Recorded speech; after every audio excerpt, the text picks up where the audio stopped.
liberty, and justice for all. I honor the Texas flag. I pledge allegiance to thee, one state, under God, one and indivisible. I was taking photos.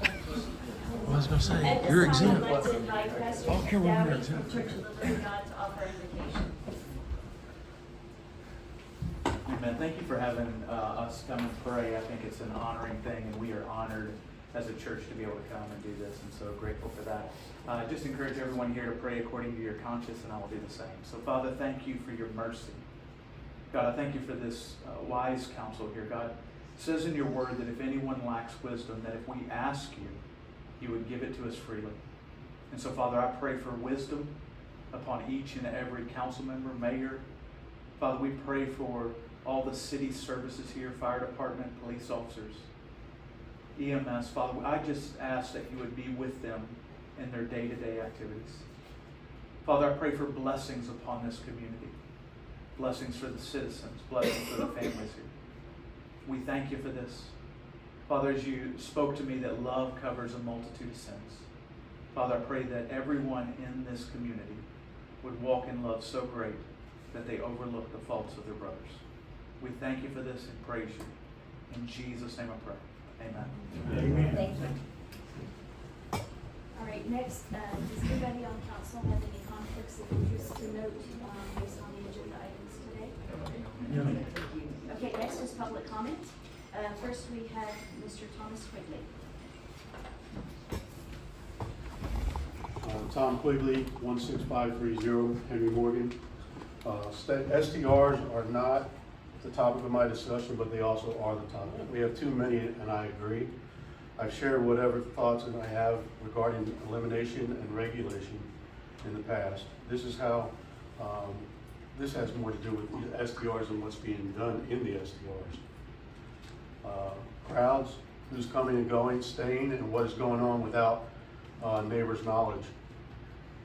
I asked for your home address and so I can get contact with you. I do like to research SDRs up close. For me, I live next door and across the street from one that's been rented and been misused. Motorcycle weekend and Mardi Gras weekend, there was particular 2 times on Mansville, corner of Mansville and Buccaneer, a drug and prostitution sting was set up next door. From my window, I could witness cars, trucks, men's coming and going. I saw luggage carried in and out, with duffel bags being carried out afterwards. I made contact with all my neighbors to make sure they were aware of it. On the first occasion, one neighbor posted concerns, and she was asked to delete her post that the police were aware of it. They parked in our neighbors' driveways without them giving okay, because they're short-term rentals and no one was there. One car was parked in the driveway across from my house the entire time watching, and my wife came downstairs to walk the dog, and they came and approached her and asked her to turn off our downstairs lights so they could better observe. On the second occasion, a car parked on our property. What went down, I texted all my neighbors. I saw what was going on inside. I learned from police reports that 16534 Mansfield had 9 arrests on February 21st. Drug purchases, drug possession, and prostitution solicitation. How can this be assured this won't happen again? We have more holidays coming up. Was it okay by someone? Let's use the SDR in your neighborhood on the street you live on maybe next time. I went to hear the neighbor's text from me, and this is what she said. Well, I guess I need to watch out when my grandchildren and nieces and nephews come to visit on weekends. Thank goodness it never happened or it was done while they planned to be here. It's literally happening in my backyard. And we got no warning or any safety aversions. Guns drawn, handcuffed men being escorted out, no regard for safety in our neighborhood. Very sad. We deserve better. We deserve to be safe. Some city council members base their campaigns on STRs and STR safety. I have a report here that shows Galveston County Organized Crime Task Force, Department of Public Safety, Houston Human Trafficking Squad were all involved. Thank you, Tom. Next on the list is Ms. Andrea Spearing.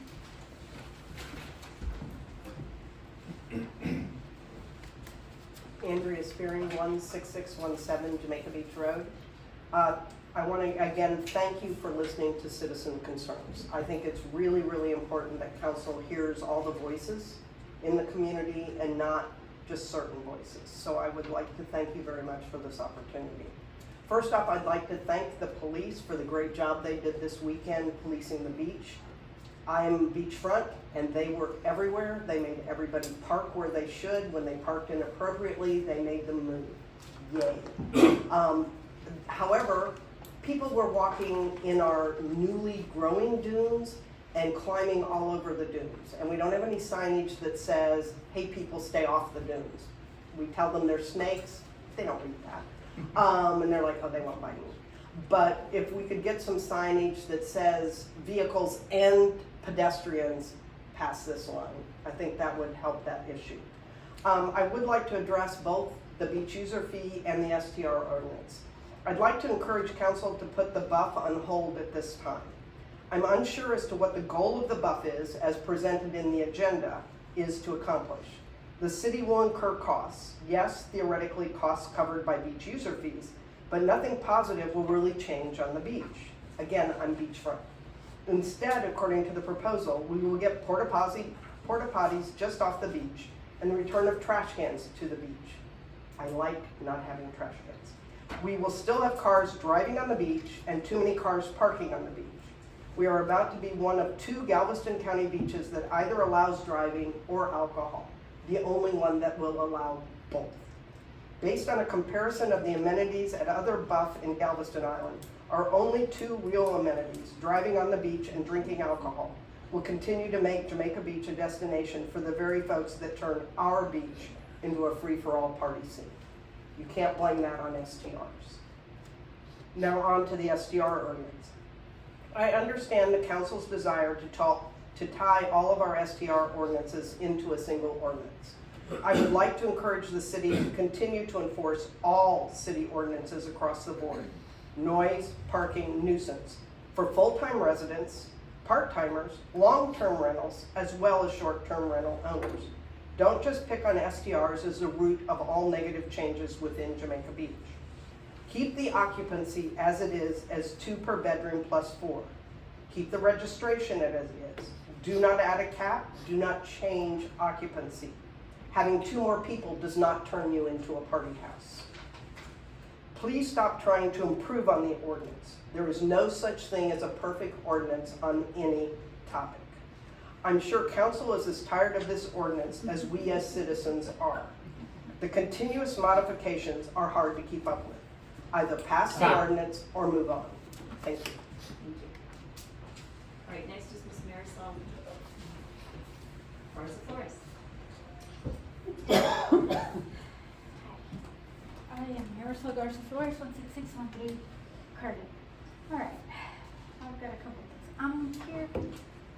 I'm gonna read a couple things. Can you pull the mic a little closer to you to make yeah. sure the people listening in can, All right, can can hear you you? hear me? All right. Thank you. Okay, so the city of New Braunfels that Alderman Brandon McDermott brought up on that March 13th, the last meeting, where the district court judge sided with the city on banning STRs. Okay, that was granted on January 17th of 2025. The City of Dallas Appeals Court ruled in favor of STRs where it's unconstitutional to ban STRs. And that was ruled on February 10th, 2025. So it has been appealed and it has been granted. This appeals court supersedes the lower court's decision. And I have more stuff, but I think that's enough. Thank you. Thank you. All right. Mr. Francis.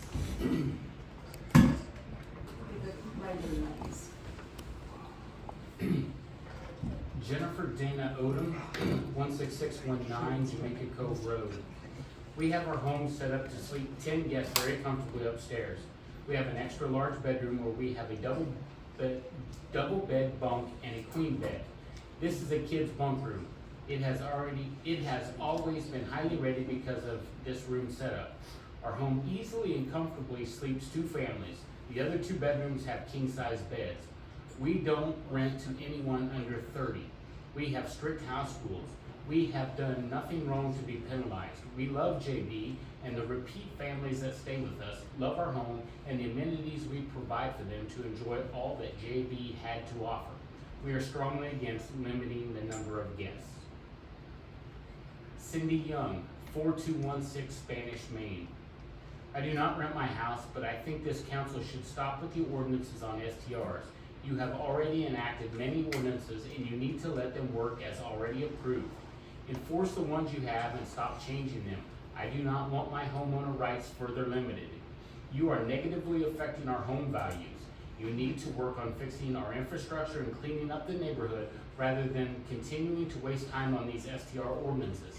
I'm hearing that the city is now trying to tell people that they can't have living quarters downstairs in houses used as STRs, but still allowing for this for residents. These rules need to be across the board. I also don't agree with limiting the number of people on an STR to 2+2. It should remain at 2+4.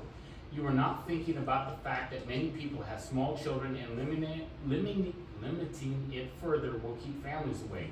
These ordinances limiting STRs are absurd as the white trash bag ordinance. The color of trash bag does not signify the strength of the bag, it's just a color. If you wanted to make sure bags were contractor grade or heavy duty, you should have stated that in the ordinance, but color. Again, this is just another example of this council is jumping before really considering the reality of the situation. I saw do not pass any more ordinances on the STRs. Do not subject this city to useless litigation and instead use the money to fix the infrastructure so we quit losing water pressure, electricity, etc. Paris Rana, 16619 Cormorant Road. Council, the current ordinance on restricting owners from being able to rent the lower unit of the house is unconstitutional and complete breach of homeowner rights. It violates our private property rights. Secondly, requiring homeowners to protest their citations in front of the members of council instead of a judge is illegal. The homeowner will never get a fair hearing. We have separation of power. Zach Strickland, 16564 Pelican Road. I have reviewed the draft STR ordinance, and while I may not agree with every aspect, I believe it represents a reasonable compromise. My hope is that we can pass the ordinance as written and move forward, as this issue has been debated extensively for far too long. Regarding Alderman Brandon's suggestion in the last meeting to propose 2+2 occupancy limit, given that his campaign was centered on opposing STRs, I strongly urge against reopening this discussion. Such a move would only stir unnecessary controversy and invite legal challenges that would not be in the city's best interest. The occupancy standard was already adjusted from 2+2 to 2+4, with a square footage requirement aligned with Texas Building Code.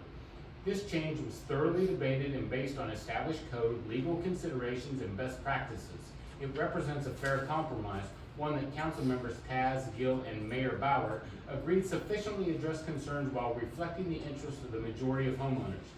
Let's not lose sight of why this ordinance was drafted: to consolidate multiple existing ordinances and refine language, not to introduce drastic changes. Alderman Madre, I hope you will remain consistent in supporting the 2+4 standard as you did in the last vote. Alderwoman Joseph, I trust your reasoned approach and urge you to support maintaining this fair and balanced occupancy standard should it come up for discussion. I appreciate your time and consideration. Let's put this ordinance to rest and move forward as a community. Sebastian Rivas, 16619 Mansvelt Road.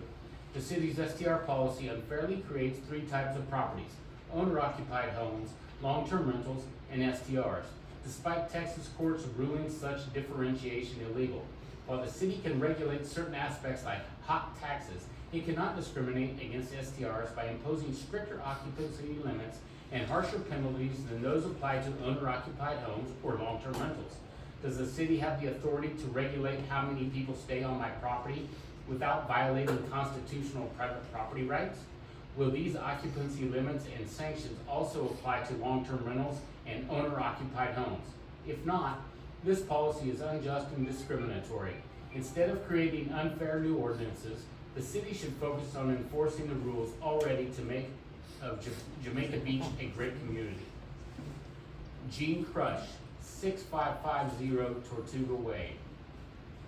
I am a property owner for 1655 Tortuga Way. We bought the house last March 2024. With high interest rates, we have no choice but to continue to rent like the previous owners did. We considered their rental income along with their marketing statistics when we bought the house. The house was marketed as 1,411 square feet. We renewed the STR last year in JD with the owner's previous information, and we were set at able to have 10 guests with 1,411 square feet. We have been reduced to 1,079 square feet, although we are taxed on 1,411. This reduction is because the bedroom and full bath downstairs is no longer being taken into consideration. I'm not sure how this is a fair assessment of the number of people we have at our house. Inside the upstairs, we can comfortably sleep 10 guests with 3 bedrooms, 3 full baths, and a loft above the kitchen. There should be a grandfather clause for those that have already been in STR and approved previously. Making this reduction across the board for people that purchased property based on what the guidelines were at the time should not be impacted by these guidelines. I hope and pray you all reconsider these changes. At least reconsider those that have previously been approved with a higher square footage. Then for anyone selling their home in the future, they have to disclose these changes for new owners so they aren't blindsided and will not expect to have the same marketing statistics. Linda McDonald, 4413 Pelican Way. I want to reiterate how I feel the city continues to punish the STR community. Austin has found that this is very expensive to overreach. Current studies show a large reduction in STR and process of attrition is already taking place. I want to reiterate the consensus among the STR owners of Jamaica Beach. The number of license requests have fallen significantly from last year. Number 1, 2x4 with 150 square foot was voted into place by the previous council after a lot of discussion and debate. It addresses the issue of overcrowding smaller homes while setting a reasonable maximum occupancy that respects our neighbors and the community. Number 2, reducing occupancy by 2 guests does nothing to address nuisance properties. Secondly, I would like to see legal use of the hot tax. I do not want my hot tax used as a quasi-ladies club for the community. Thirdly, the online forum comments needs to be revamped. Showing one line and not being able to see what you have submitted is ridiculous. I feel JB needs to wait on the current legislative session instead of trying to be the leader and opening themselves up to a lawsuit that JB cannot afford, and I as a taxpayer, yet without representation, is willing to fund. Let's focus on fixing our crumbling infrastructure. That's all I have. Thank you. All right, we have no special presentations tonight. For an announcement, a reminder that this Saturday, 2 days from now, meet at the city park for the JBIC annual citywide cleanup day. So let's support our city, make it prettier. JBIC does a great job organizing this. We kick off at 9, but 8:30 is the starting time to be assigned to teams and go work your respective areas. And then hot dogs are served afterwards. So it's a great time to go get dirty with your neighbors and be productive. So please come out and support that. All right, City Administrator Francis, you have an oral report for us? Yeah, thank you, Mayor. A reminder that the Gulf Coast Water Authority is going to be doing a free chlorine burn April 7th through the 21st. So that's where our water originates. And so during that time period, citizens may experience cloudiness and a chlorine smell because of that, the change in processes. And we put out something about it already, but we will put out another reminder here probably the first week of April before that takes effect. Beach nourishment, it's been delayed just a little bit. They're now telling us that, the dump trucks of sand will probably start arriving around the week of April 7th. Again, the same, they're still anticipating 100 to 150 trucks a day. And, we will be meeting, I believe, next week in person, to the end of next week, with the contractor, and we'll start, reviewing signage and what their processes are. Is the beach, so I know we're closing, are we just closing portions of the beach while the dump trucks are running? And they're gonna spread it and then it'll be usable? Over the weekend? We're being told that Monday through Friday, you can expect the portion that's being worked on to be closed for the entirety.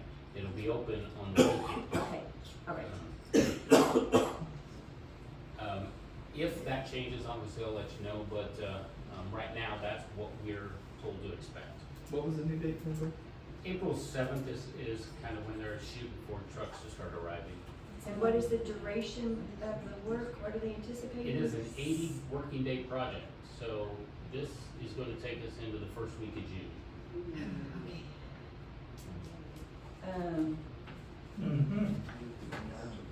How's it gonna work? Let's, Yeah. well, they're not gonna be, can we confirm that they're not gonna work on Memorial Day? I'll confirm that. The weekend. Well, they're not on the weekends already. Oh, that's It's- right, that's it's right. Monday through Friday. Memorial Day. But we also need to put we need to work a communication plan, right, with our STR owners, as well as in general, that soon as we know more, that first week in June, which is always a heavy time for beach, that we're gonna have limited availability. I mean, I think we can go back and look historically a little bit at what our beach traffic has been that first week, but generally Monday through Friday are pretty crowded too. Will it be open to pedestrian traffic, not just cars? No, that when they're working with dump trucks, that area will be roped off completely. Yeah, they seem to imply that it was closed. It's too unsafe for the truck drivers to have to worry about people and. They did it at Delaware Park 2 years ago, and they block off a whole section. They dump a bunch of loads, and a bunch of bulldozers come in and Yes. spread it all out. So there's really no way to walk around while they're doing that. But anyway, let's work on a communication plan once we know more about their timing into summertime. Okay? And I guess probably my initial thought is, once we get close to Memorial Day, they're going to be on the east end of the beach. Okay, all right. They'll be starting on the larger portion of the beach, the First. early part of the project. Okay. And also, Ms. Spearing, to your point, we've talked about we're not modifying any signs or anything else on the beach until the beach nourishment project is complete. And we can kind of assess after that how much beach we gain and where our signs should go. It's also worth noting that sand's pretty loose when they spread it out, so driving and parking may be a lot different than it is right now. And maybe you may get stuck all up and down the beach so it's back down. Okay. The pool replastering, they're telling us that they should be completed by around April 4th, so about another, what is that, 2 weeks or something like that, so. Yeah, so, along the lines, we are going to introduce swimming lessons this year. We have found someone that will be providing swim lessons. They will begin, they'll be Fridays only, beginning June 6th. So it'll be June 6th, 13th, 20th, and 27th from 18 months and up. And they will be in the mornings from 10:30 to 11. And so on those days, that may delay the pool opening a little bit to the regular patrons, to allow the lessons, the people taking lessons to get out and lifeguards to do their necessary stuff to get us started. And, I heard from Tina, it's gonna be at 10 o'clock, 10 to 10:30. maybe we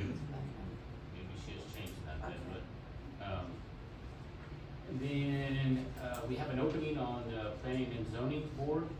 Go ahead. We have one opening, as I discussed with you, if they wanna, somebody is interested, send me or the mayor, they're interested in serving on the planning and zoning commission. And then, of course, it'll be appointed by the mayor and then approved by council, whoever you all decide. And then just the final thing, the check register is completed and I think should be posted for, and I guess the actual final thing is, we're happy to welcome Esther Abrego back into the fold. She, had a change of heart, and couldn't live without us, so, that'll allow us to keep moving forward and, with our finances. That's all I have. All right. All right, next is, consent agenda and approval of minutes. So do I have a motion to approve the minutes from the regular city council meeting on March 13th, 2025? And I would note that there is a spelling error, and I put an S on your last name on the Oh. first. And so we'll make that correction. okay. There is an error in the minutes, I think it's in your comments, where a sentence just kind of ends in the middle and the next sentence picks up. So it's like they skipped a sentence in what was posted on it. And I didn't bring it with me. Maybe we need to wait on this. And whose comments? I believe it was the mayor's. Oh, at the end of the. In the mayor's report, No. It was, comments? it was up early in the minutes.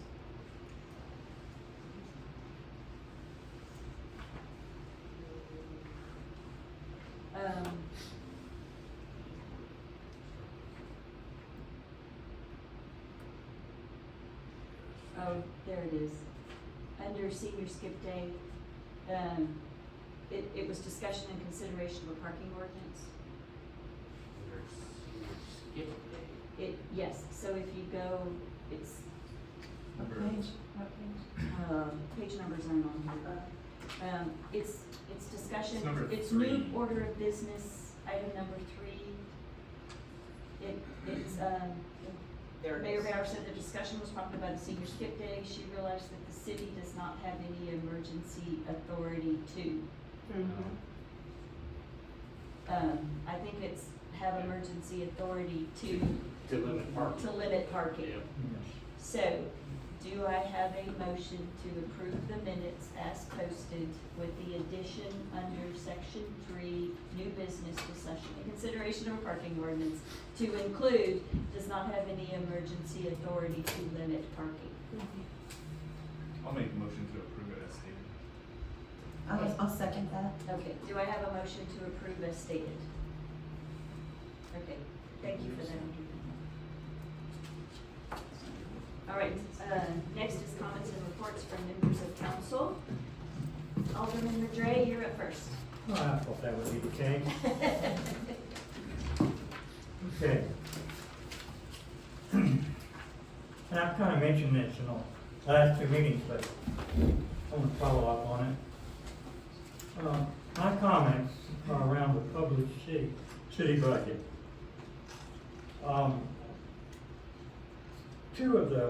Three of the really council persons' responsibilities, financial responsibilities, are to be proactive and participate in developing the budget. Understand and support timely approval of the budget. Monitor, one is final approval of agreements, contracts, and budget transfers. Another is to monitor expenditures. Having said that, and I have to switch over to my next notes. I had this written out, but I left it. Okay, having said that, my concern is that without listening and having a line item entry for every project funded in the budget. We will not have transparency. And without transparency, we do not have accountability.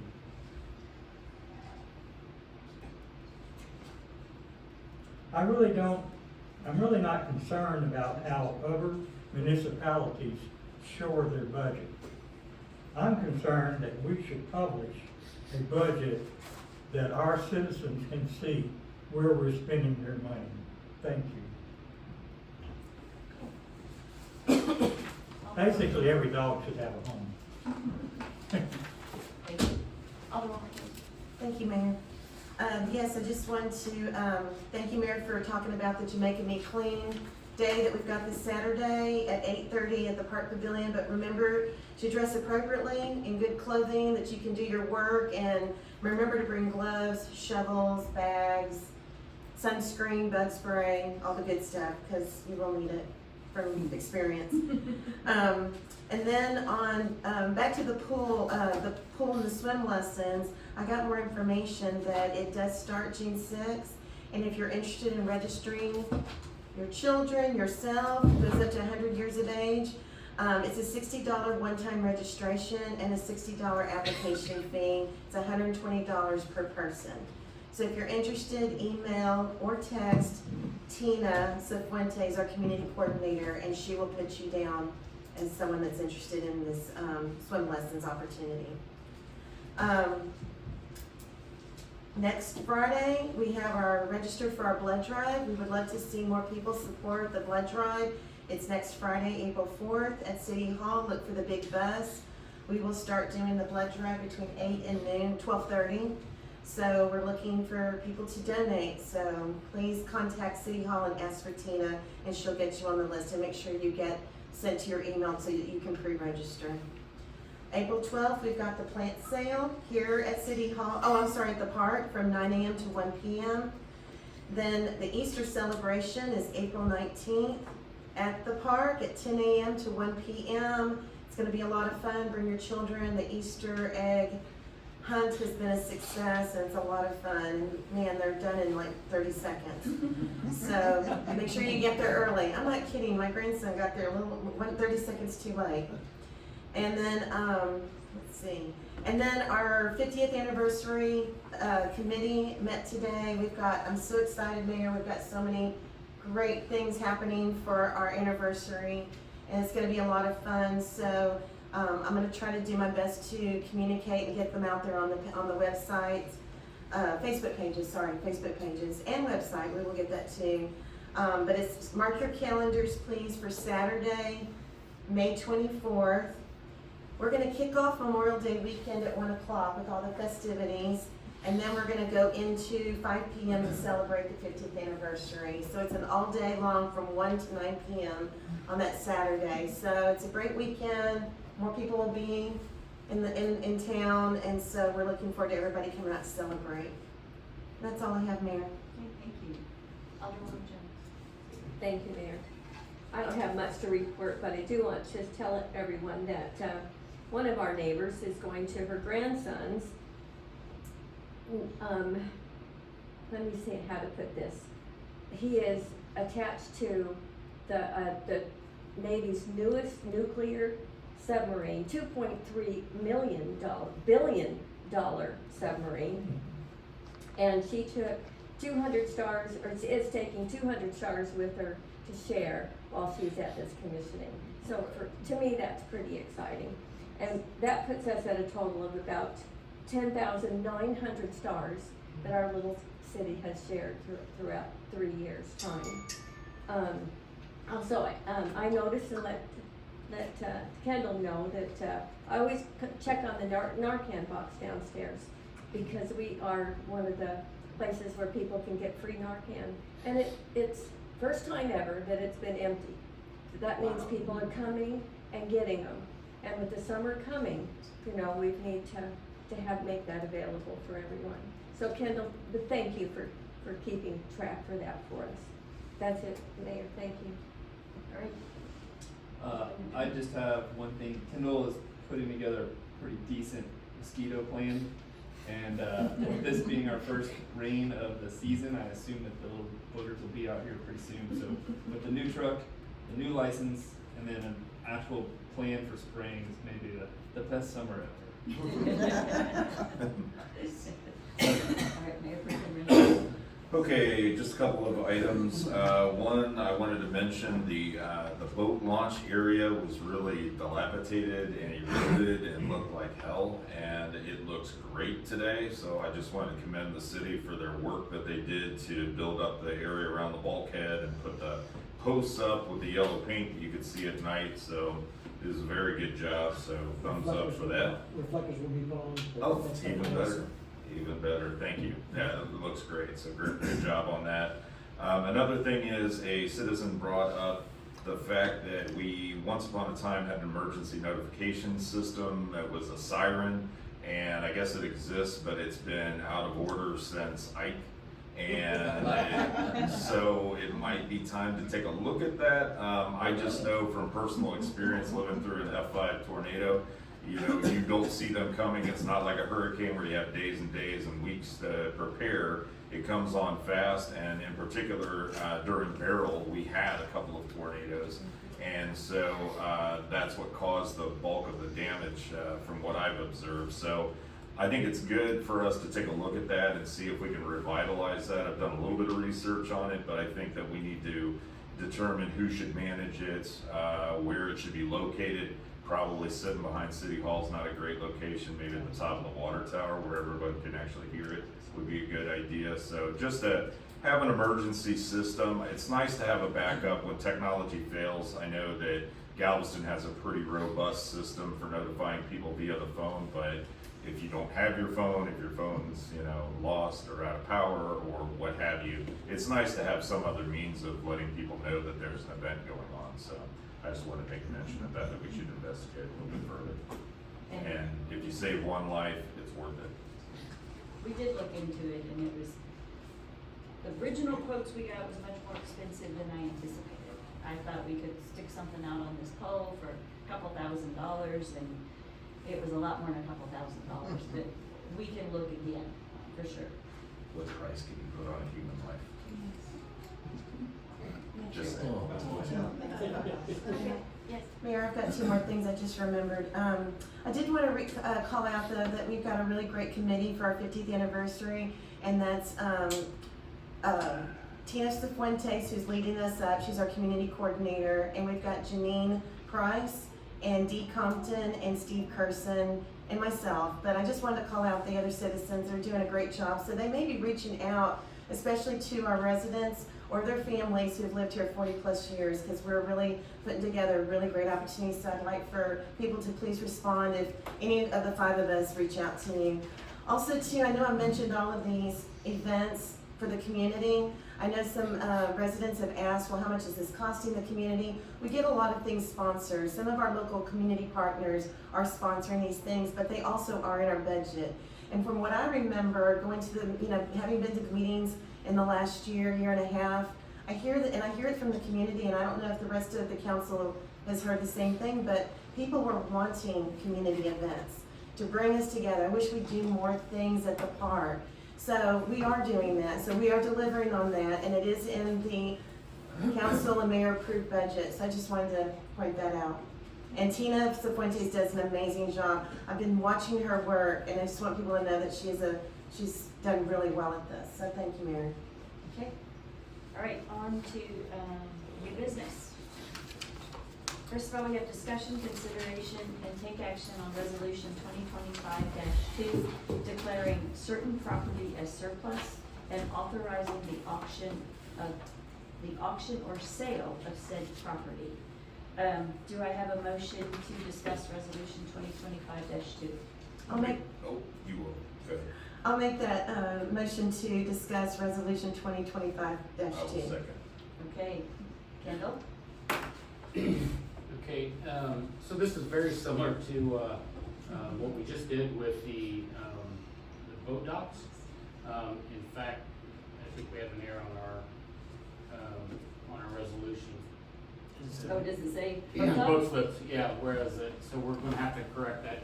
But so we're, trying to, we've got a new pickup, and so we want to dispose of our 2009 Ford.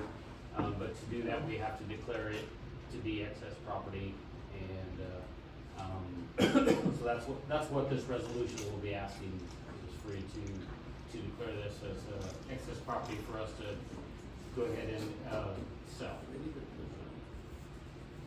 All right, any discussion?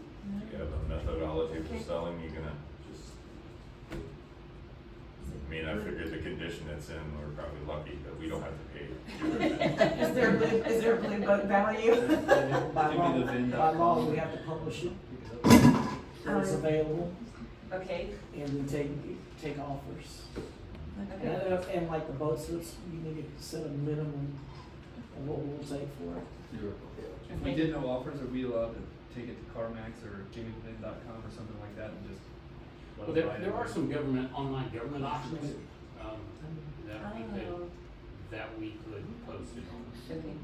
We could set a minimum on that, but Is that adequate posting when you say we have to post? We have to post it That in would the probably- newspaper? That would probably, I'll have to check with Olson, because they're the ones that said we need to post it. Okay, well, let's see if those government auctions are adequate posting, because it's gonna cost us more to post it in the newspaper than we're gonna get for it. Yes. I just donated something We've actually to had- Tunnels we've to actually had Towers, an maybe offer. we could donate But it Cars for Kids, deduction, or Yeah. Cars for Kids. One of these. I like the times to tell. Facebook buy and sell. Cars for Kids is specialized in taking junk cars. We've had an offer. Okay, Okay, but we had to go through this process before we had to declare it surplus. right, I know we have to declare it a surplus, but if we have an offer, do we have to post it in the newspaper? Yeah. Yeah, because we just can't take, it's just straight taking that. I'm wondering if our website or social media, They haven't deemed that yet. The, but I'm trying to know that. legislature is trying to work on legal postings and, I know it's been talked about, making our website suffice for that, but that's not passed yet. so I guess maybe we first need to decide, do you want to sell it, or would you prefer that it would be donated to someone? Do you have a suggestion? I'd say donate, we're gonna get a couple $100 for that thing, right? We could offer $1,000 for it. You have an offer for $1,000 Yes, for ma'am. it? We don't get a tax write-off for it. We have an offer for $4,000? For $1,000. And the newspaper posting will be We have to consider that. $250. It doesn't say what size ad we have to get, we can minimize. Can we value it at $1,000 if we donate it? Well, We don't get a tax write-off. We will get the tax. Right, we're not a tax entity. That's true. Okay, Just a straight donation. So, I have does city council no want to? strong feeling one way or the other. Let's get some money for it and do some things. Add plants. Sure. Okay, so set the minimum bid at $1,000. 1,000? Yeah. Probably. Yeah. Yes. Okay. All right, let's set the minimum bid at $1,000. And, do I have a motion to approve resolution 2025-02 with modification to third line, instead of saying whereas the boat slips to be sold or recorded?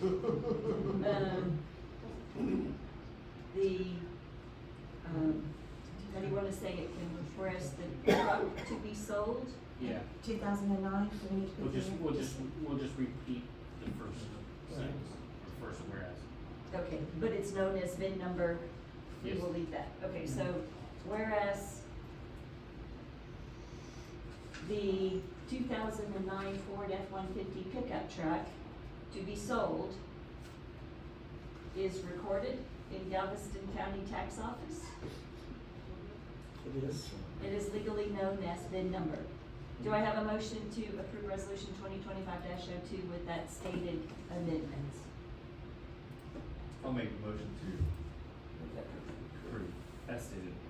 Do you want an option for, in it, to donate it to charity? We don't get it. I'll second that motion. Ms. Sullivan. Alright, You have a motion and a second to, Yes. take action. do I, have a vote to approve resolution 2025-02? Thank you. Alright, next is, discussion, consideration, and take action to purchase additional mailboxes. Do I have a motion to discuss purchase of additional mailboxes? I'll make the motion to purchase the post office boxes. I second Alright, Kendall? Okay, so this is convoluted at best. So we first learned from citizens that the post office was telling them they went to get a post office box and they didn't have it. Talking with the post office, they say it is the city's responsibility to purchase and install additional mailboxes. When I asked, they said that we probably should look at approximately 30 boxes. And they did say that they had to be a certain standard, that they were post office approved. After doing the research to purchase a cluster box identical to what you see both outside the building here and in the on Buccaneer, each box like that is 16 mailboxes, small drawers with 2 larger parcel boxes below. It is they're currently on sale for $2,422.50 each. So with the free shipping and an additional 10% discount for purchasing 3, we're looking at expending $6,540 for 3 boxes. We will also, it will require a concrete pad to be able to be poured and to have something to permanently mount the boxes to. And I don't have a good idea about the price of that, maybe a couple of $1,000 installed. But the other issue, and really the bigger issue for us, is that the post office is saying the city has to be responsible for the keys to the boxes and for distributing the keys to the boxes. It's never been the case. And it was explained to me that it should have always been that way. But the postal carriers kind of took it on themselves to take that over and facilitate that. But the postmaster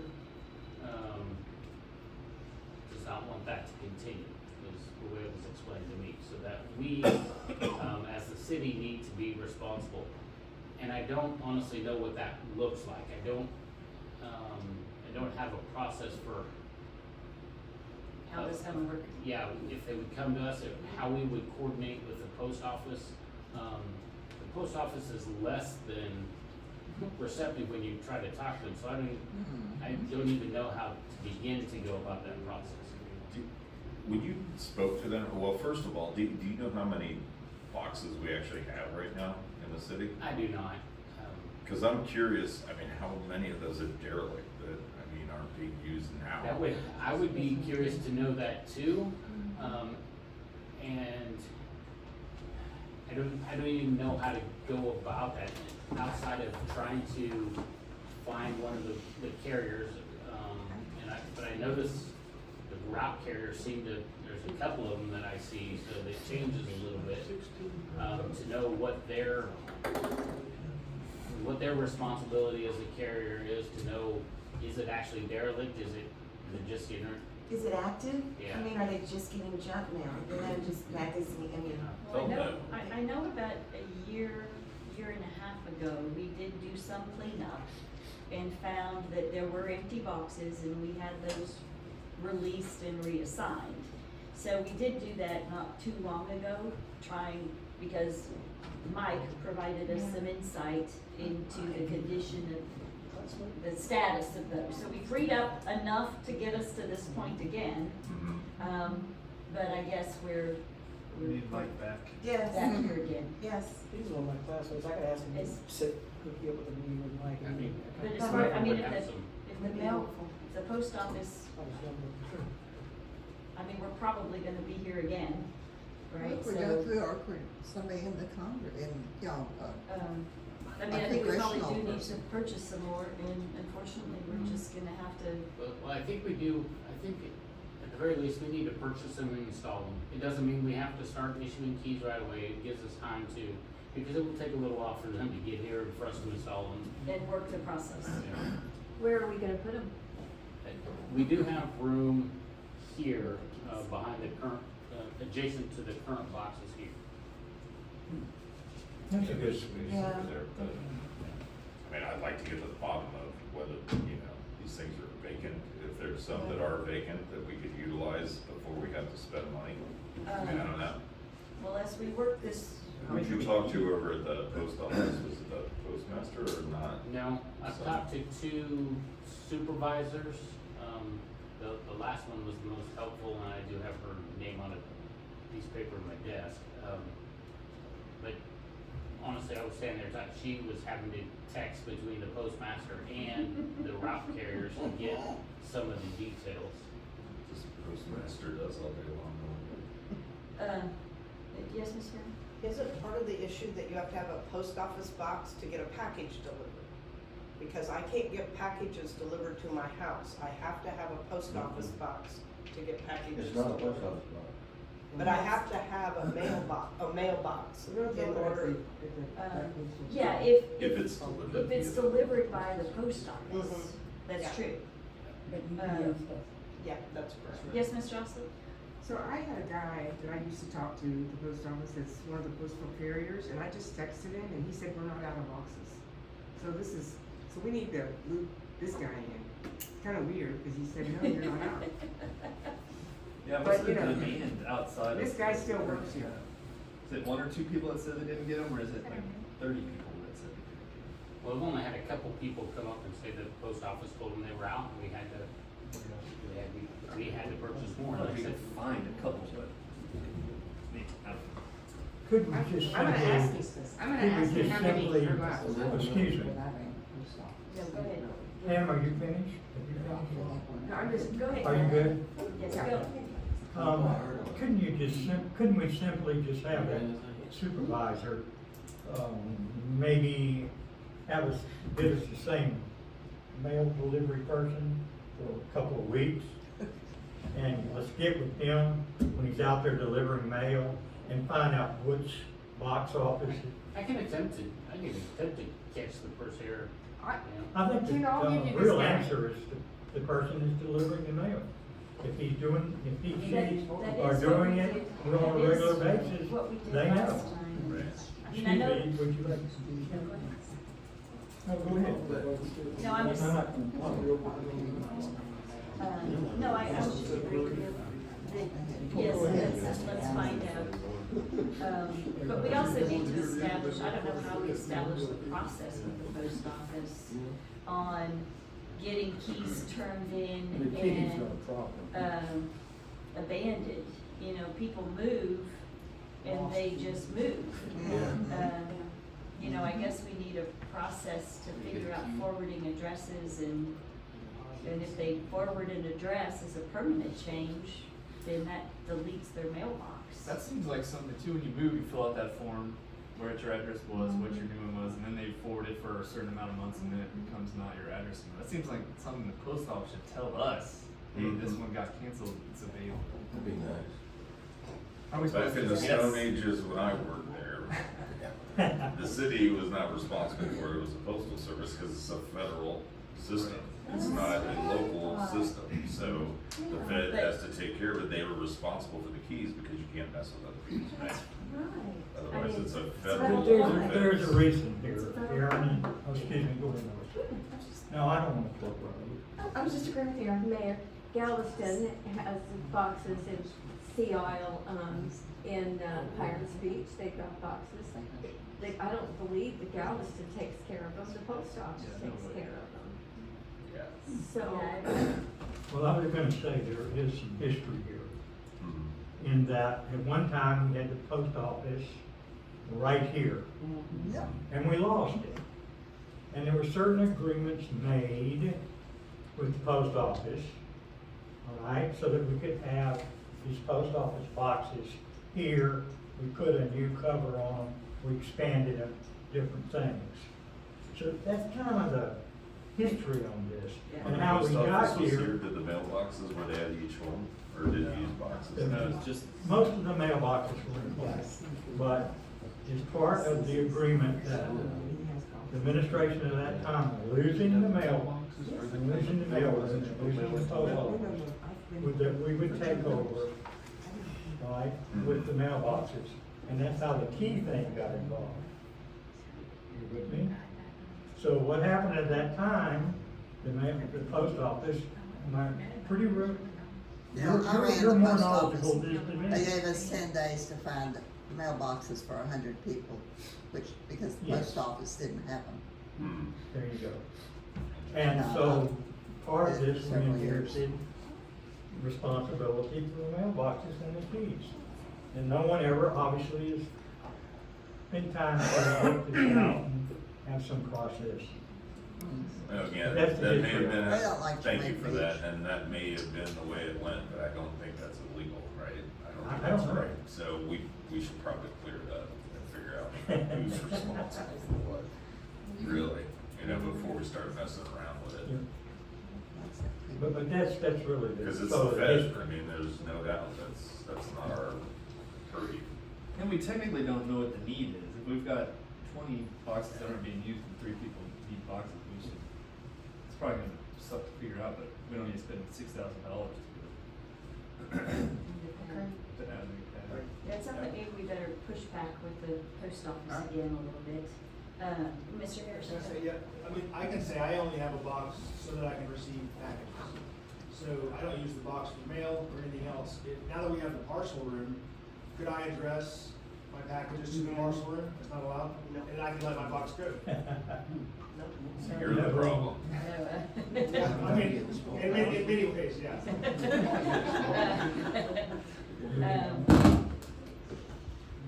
Yeah, Kendall, I guess before we approve this, let's go back to the post office one more time and see if we can clarify a process on abandoned boxes. Okay. And talk to And Yeah, I texted What- out everything you can.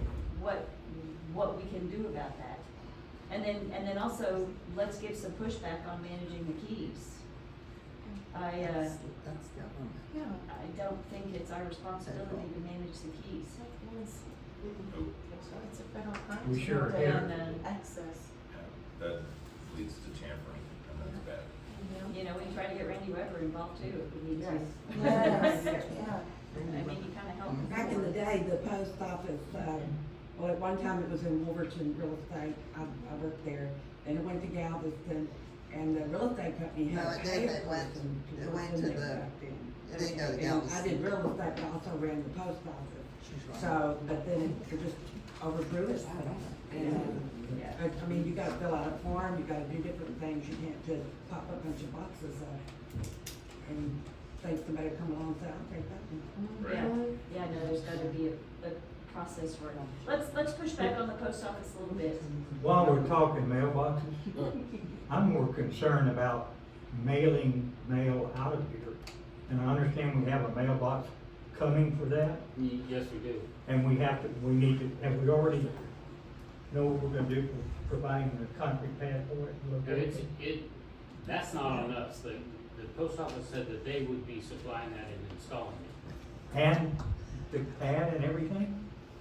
Well, there's a pad I already think there. there's I think- already a I pad think there. they're probably They're just used the replacing existing the footprint. Yeah, the existing footprint. So we're okay with that. That's my concern, is that we get that mailbox installed. Well, It until is then- really nice to be able to mail your mail here. Well, each of the units still have outgoing mail slots in them. And there is a larger one over in Pirates Beach in front of, the fish shop. Oh, yeah, Alice. Over there, yeah. Okay. Now, I know we have these little slots, but I just really like the comfort and knowledge that my letter that went in the mailbox is gonna be mailed. Okay, so, all right, Kendall, let's read that one more time before we approve expenditure and see what we can make happen there. Thank you. Okay, on to next agenda item, which discussion and consideration of beach user fee. Do I have a motion to discuss the beach user fee? I make a motion, we discuss the beach use. Do I have a second? I'll second. All right. Kendall and Alderman McGray. And is Matt, hey, great, come on in and join us. So at your desk, right, your chair, you should have a printed out copy of, it looks like this, it says above comments on it, and it's a package.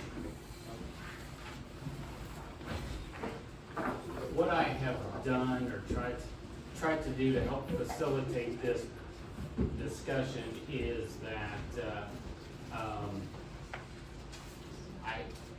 I've taken all of the comments that we received, informal comments or the comments we received from GLO regarding our informal submission, and I put them in order of the plan, and you'll see as you look at the plan, I've numbered so that we can see the numbers correspond to the questions that the GLO has asked us to respond to. And so I figured probably the most efficient way to handle this is to just go down the line in that regards.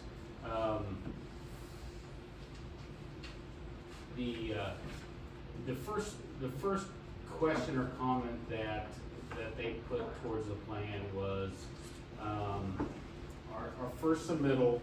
We had outlined the parking on the beach for golf carts and vehicles. We described it exactly as we allow it to happen today, with cars being allowed on dune side but not water side on the weekends, and only golf carts along the water side. They said that was not allowed, that that showed favoritism and bias towards local residents and would not be allowed to have parking in such a manner. Which I think we already knew that answer, but we were, I guess, being optimistic. So as I should know to come out this way. So as you look here, the current beach access number 1, our option is to open up parking on both sides to all vehicles. So we simply state that vehicle parking is allowed dune side and within 25 foot of the water's edge, regardless of what that vehicle is. So that's a point I think we need the council's consideration on. I mean, how they feel about that. I don't really care for it. No, me either. Is this coming from the GLA? So this is, the response, the plan is our proposal back to them. So, I mean, we haven't sent it back to them, that's why we're having this discussion. If we don't do that, what other option would you consider? Can I give a little history on this? The parking plan we have out there now, that parking plan came about some 3 years ago. And actually it was developed by Brad Hyman. And we've used it and it worked. But with the beach nourishment plan, the beach is going to be much wider. And the point of this was for public safety.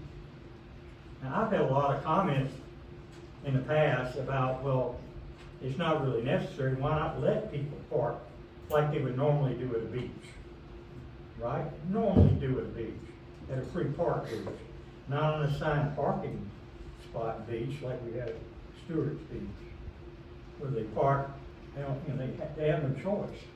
They don't park on the beach. They park and they walk to the beach, dragging their stuff. So that's how we got there. I've struggled with this.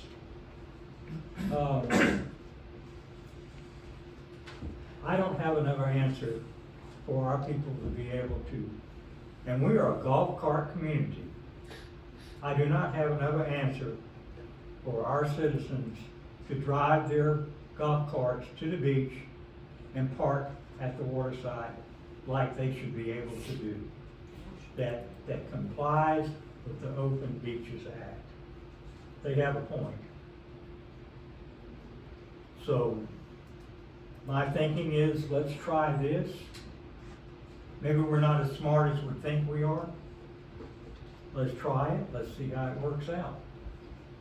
Well, first of all, I don't understand it. So we're gonna allow dune side and within 25 feet of the water's edge. So what? Which meets their requirement. But how are we going to? It'll be free parking. They can park where they want to. We can't, we won't have a designated traffic lane? They're just gonna park nilly-willy as long as they're not Well, most past beaches, the dune side or I don't past- argue about it, but most beaches, it seems that most drive-on beaches, and here's a gentleman that grew up with it, right? They seem to form their natural pattern. I don't think that's With a If little there's no help. rules, then the police are just gonna be spending 100% of their day moving cars. There's got to be Yeah, and if the two tide designated is rows up. if we're gonna do it that way, or if the tide comes up. And you're gonna have twice as many cars on the beach. Yeah, exactly. That's Yeah, not, but Poking again, around in this is how we lost our golf cart area. yeah, but again, we should, but again, what I would say to that, Brandon, is we have 3 reserve officers out there on 4-wheelers They're and a police cruiser. officers, not parking attendants. Excuse me? They're police But officers. they not can parking attendants. determine the drive areas that you're concerned about. yeah, No. that shouldn't, No, they they'll can't. park down. Is that not true? I also think you're overestimating the amount of beach we're gonna get from this beach nourishment plan. I don't think Excuse me? I think you're overestimating how much bigger our beach is gonna actually get on the beach nourishment plan. They usually say within 1 year you lose 2/3 of the beach they put. So what do you recommend? I still think just a single road. Have the golf carts parked? Yeah, just a single row. If you're a car, if you're a golf cart, just a single row parking. That's it. And when it's full, it's full. That's what we've been Go doing. somewhere else. That's up to you guys, that's up to No, council. Then you go somewhere Regardless else. I was of inclined whether- to try the free parking. Yeah, regardless of whether we have a beach fee plan or not, we have to have a parking plan for the beach, for the GLO, correct? Yes. No, I think that's no, we just have to meet the requirement. This is it. This is their comments. No, We but just wait. have to guarantee Talking about the that beach all plan. parking is equal. Right. There's a GLO beach plan that we have to submit. No, There's one that exists right now. The beach access plan, we have to describe in our beach access plan if we intend to, which beach access plan? the one that's posted right now. We have one, There's one that's registered at the it's the GLO dune, it's the today. dune protection and beach access plan. And that's the one, we're currently amending that now. Yes. And if we pass the beach user fee plan, it has to be incorporated into the. That plan. into It's the that plan, Right. but this is the beach user fee plan. I realize I that. know. And it does not necessarily have to have a regulated plan. We can add it if that's what council wants to do. If we don't pass the It's beach not a user requirement. fee, do we have to abandon the parking lot, or the golf carts parking on the water side? Yes. If, and also, just so council's aware, our current beach user, dune, help me Kendall, dune restoration and beach access plan. That's it. Dune protection. and Dune, beach thank you, dune Protection. protection and beach access That's plan. The current way we park was never part of it. Never The was. one that's there now, I forget what it says, you can park anywhere? It doesn't say anything. It doesn't address parking at all? No, So, you know, it's just, what's there is you come, you park on the beach. right? You just can't park on the dunes. Yep, this is their only requirement, is that all parking and all beach goers, patrons of the beach, are treated equal. We Right. cannot have a special parking area for one classification of people or vehicles. So, council, if you have whatever we come up with, but we don't have to we don't have to say, we just have to honor that. That's Open Beach Act, Open Beach law, and they have it. I went to great lengths checking this with some other municipality type lawyers, and they assured me that this is a valid thing. And then, and this is it. Right, it has to be free, it has to be equal access to all. Exactly. But, But we don't have to specify where the hell we're gonna park. So we could try open beach parking, or if council wants, we can establish, like we had before, park up against, right? Park up against our new roped off area that we're gonna get, right? Kendall, our new roped off definition of where the new dunes may be, will be, they can park there. We can say that. I'm good with either.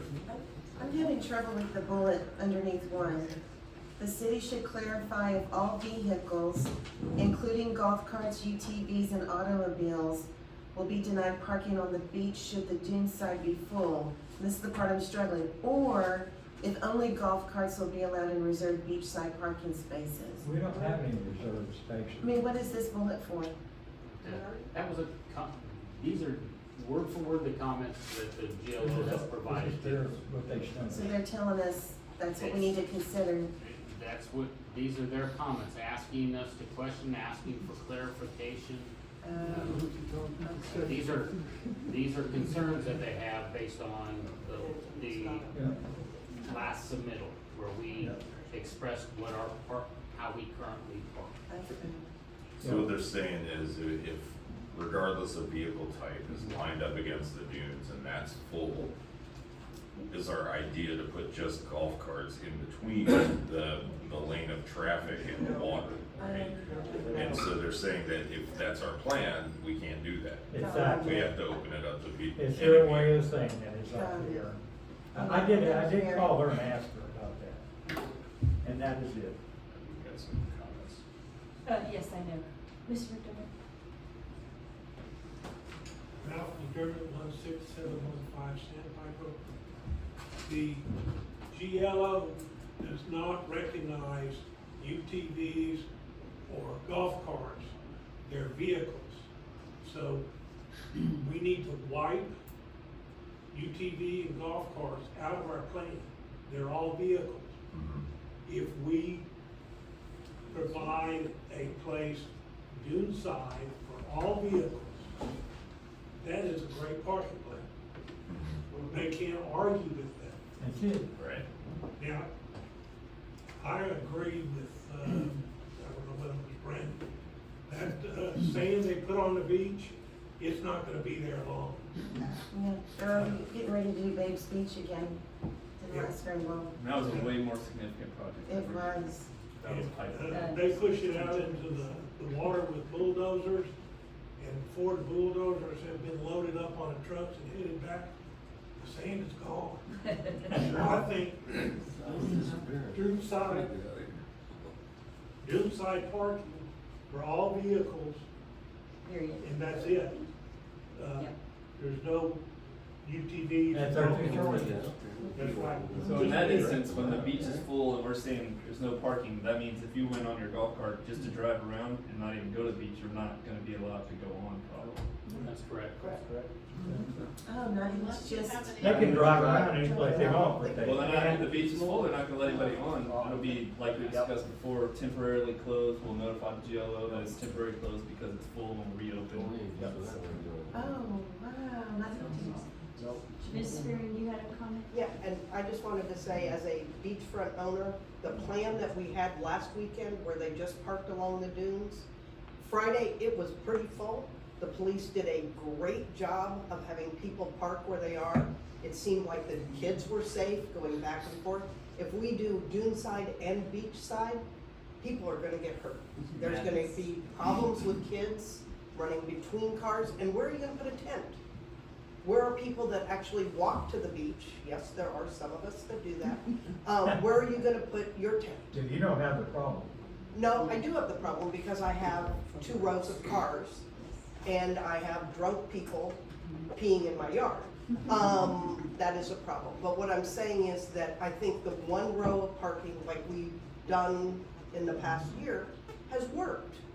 And I think, yes, we can't delineate between a golf cart and a vehicle, but I think there's room for both types of vehicles. And I don't see a reason to try and double the amount of people on the beach by putting in a beach side and a dune side road parking. I think that's just asking for crowd control issues for our police, as well as safety issues for our families. Do we not currently allow golf carts on the beach side though, and vehicles against the dune? Isn't that what we currently allow, with traffic in between? Only Monday. We have, yes, we park that way on occasion. Mr. Hebert had a question. But basically, right now, cars park against the dunes, and our residents with golf carts are allowed to park their golf carts where they're set up at the water's edge. Dale Hubert, 16720 Sandpiper. I disagree with the parking up against the dunes, period. There should be a roadway down the side. The drive part should be at the front of the dunes. Vehicles should park in the middle of the beach area.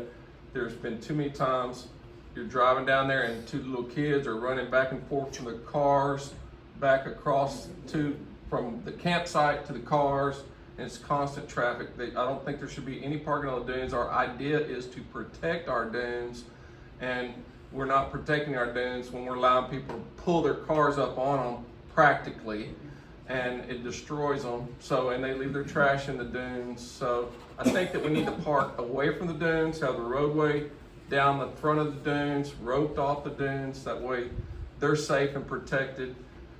Kids aren't crossing. And something that you should really keep in mind is the safety and what takes place with children crossing that roadway and the parking plan.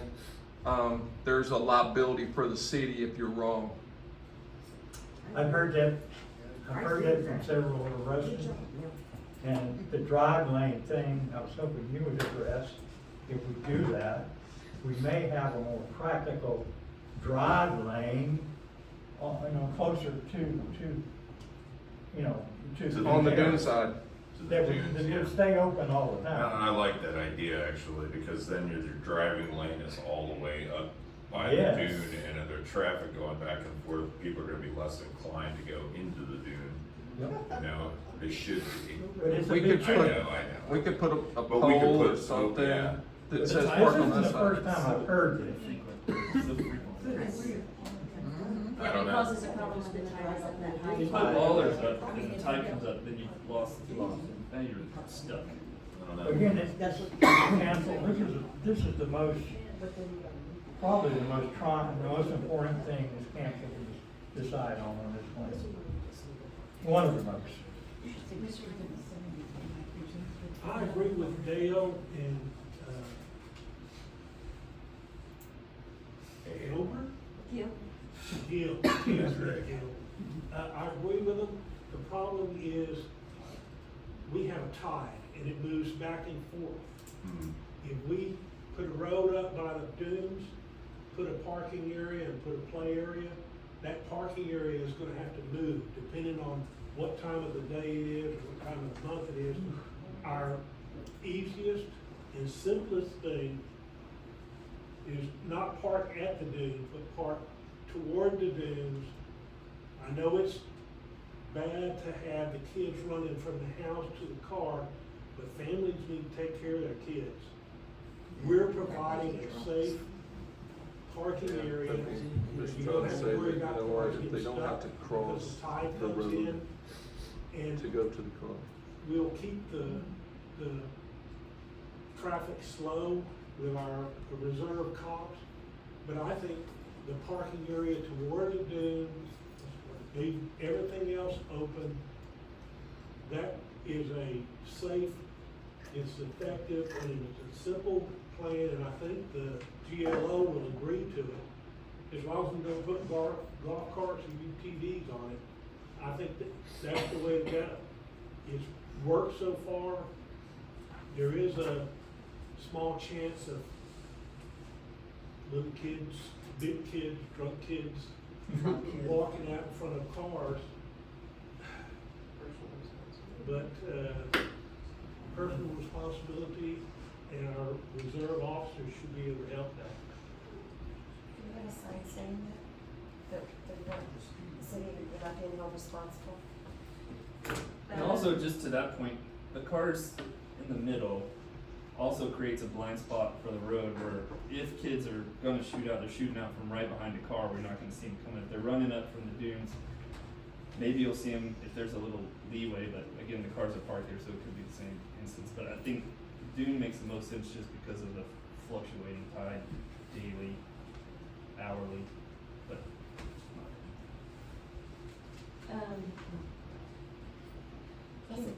Can we run it by legal if by implementing a parking plan, do we have any liability for the safety of that? I mean, let's take worst scenario, we're parking along the beach, along the dunes, right?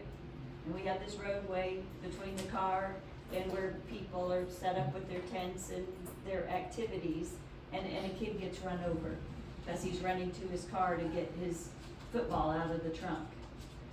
I think you know the answer to that.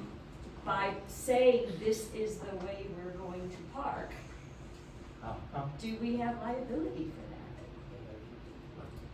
that? We think that's liable if they approve it. I mean, I don't. No, because their only thing is. I don't know. Well, the beach is owned by the people of the state of Texas. Yeah, but regardless if you park in the middle or park at the dune side, the kids can run towards the dunes as easy as they can run towards the water. Not as likely. Not as like, they don't have any They spend a reason. lot of time in those dunes right now. They're chasing balls all the time. And chasing balls all the Kites time. and winds, everything the wind blows to the dunes, so they're Yeah, gonna it run to does. get it. You're gonna run to get it. That's true. That's true, and then there's less visibility because they're running from behind a car. And there's another thing too, over hundreds of years at beaches, being able, parking out the water is the standard. You look at all the pictures here, Brandon, and all the pictures on other beaches and throughout our whole coastal area, Atlantic and coastal Bend, and even over in California, which is so regulated, no damn body can park on the beach. But anyway, there's sort of a standard there. It protects us. Most beaches you can't drive on. Can't, it's. And the beach used to be a lot bigger than, it's small. If you put your cars It's a parked in front standard of region. and that's your whole row, then that means the pop-up tents and everything have to go in front of that.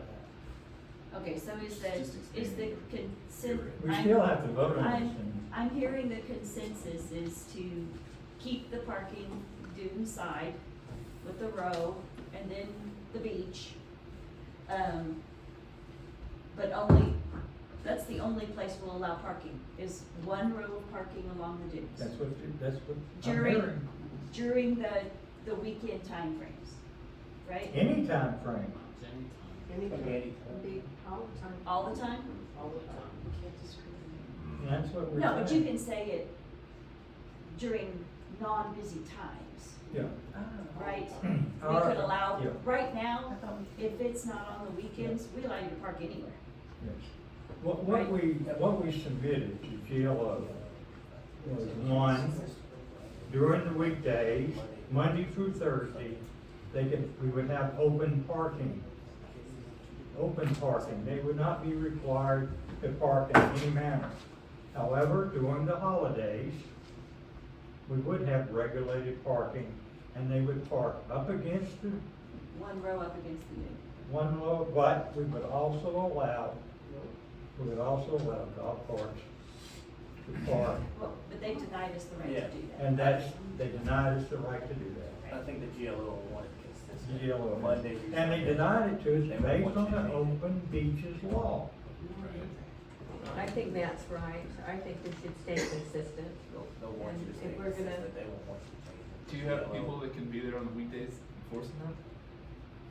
No, Not Not all full-time year. reserves, Not just all year.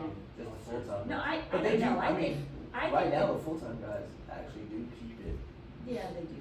Mm. But the GLO, I don't think they would be opposed to saying, here's our parking plan during this time, and it's for safety reasons that we're implementing this parking. They will not, The- because, period. No, that one row of parking along the dunes. But then the rest of the time, we pick the days when we know it's not crowded, and we historically don't have a problem, and we allow parking, any open parking. No, they won't have a problem, as long as we comply.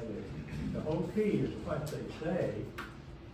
There used to be signs down there That's what between we the have poles to that do. said, no driving between these poles, Saturday and Sunday, driving allowed Monday through Friday.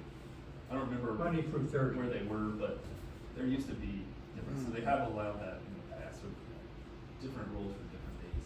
It says, They allowed it, or we just did it and they didn't know that. There's a difference.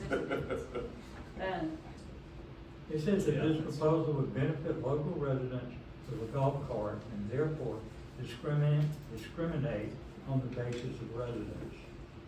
And that is in conflict with the open beach law.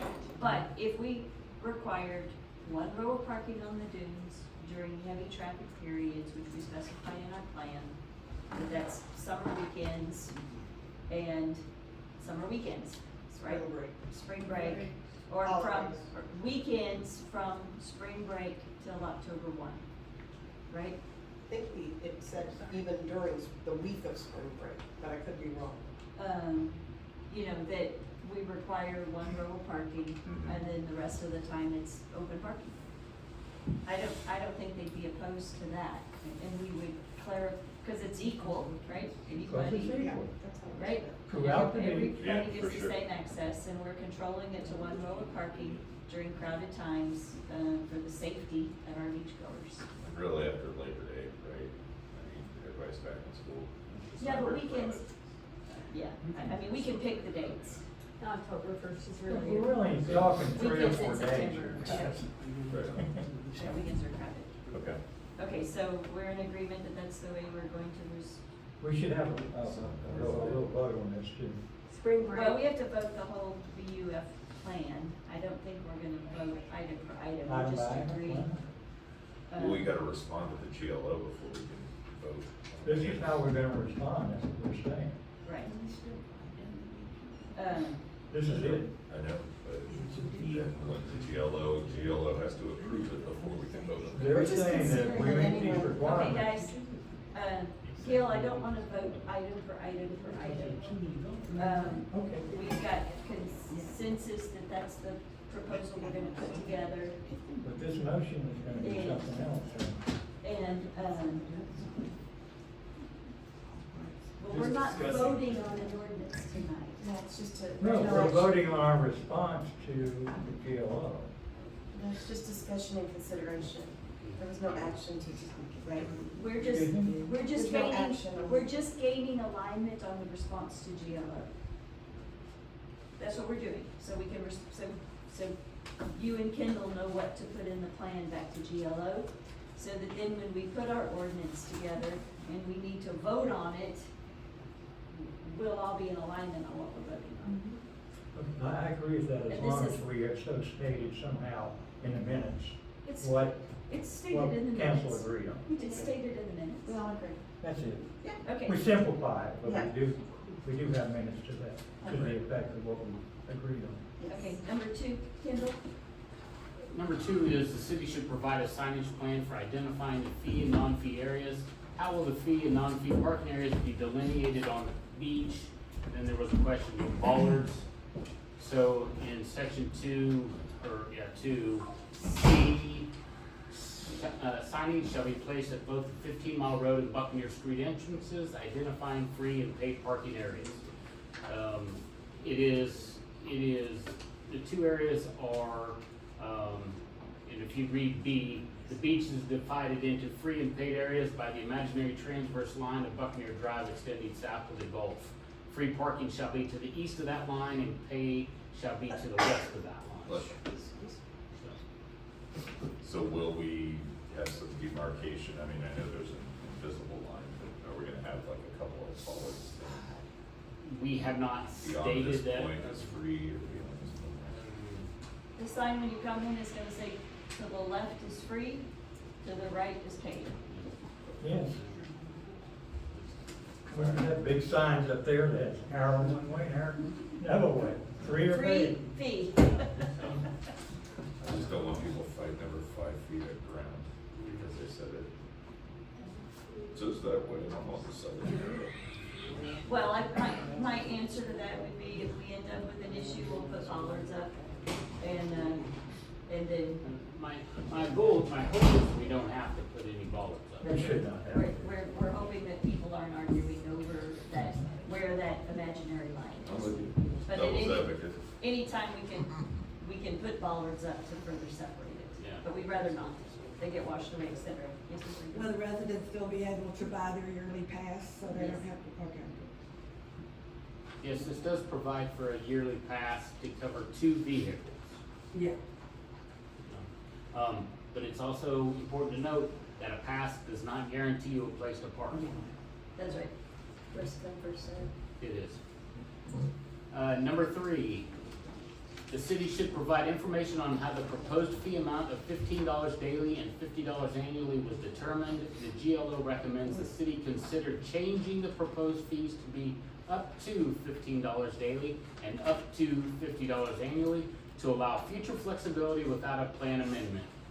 So, in item number 4, this one here, you can see where I've added the words up to $15 daily, up to $50 yearly. And I guess that's about all I would have to say on that. I know we're doing the pack it up, pack it in, pack it out experiment this summer. So until we are for sure if we're gonna abandon trash cans forever, have them back, it's kind of hard to answer some of that. There is a little bit to that. We'll get down into that later, right? Yeah, a little bit. Well, I mean, you'll see the budget here shortly, but we do account for trash pickup with the contract with based on the contract proposal we received from the partner board and some staff trash pickup too, like can pickup and things like that. So we do account for that. However, if you don't have that expense, that We even want a beach user plan that's $5 to get on the beach if it's not gonna be 15 because we aren't picking up trash. I don't. I don't think so. Let's get into that later. We'll get down into it. It's in the budget, Brandon. Okay. And we'll be running that as we go through. Okay, number 4. Has the city passed an ordinance prohibiting overnight camping on the beach, or will it be passed at the time of this plan amendment? So, because we do state in here, overnight camping is not permitted. It also, and it's something they didn't specify, we need to, says ground fires are not permitted. I don't know that it necessarily says that ground fires, it'd be my recommendation that we clarify that. Because we've had, The ground fires mean it's in the ground, it's not in a container.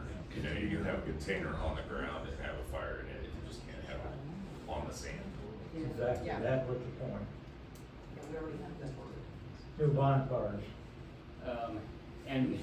and honestly, I don't know if there's, an ordinance that prohibits overnight camping.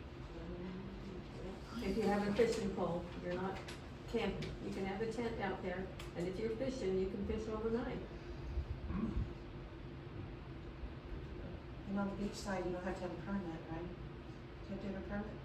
You do? License, Yeah. fishing I mean, license. license. Oh, okay.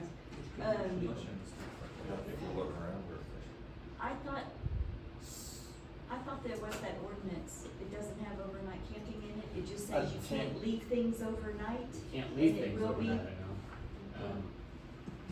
I know. And that's just something we need to clarify. I mean, if it's, We need to change that, Right. that ordinance we have that says you can't leave anything overnight past whatever time it is, it'll be removed.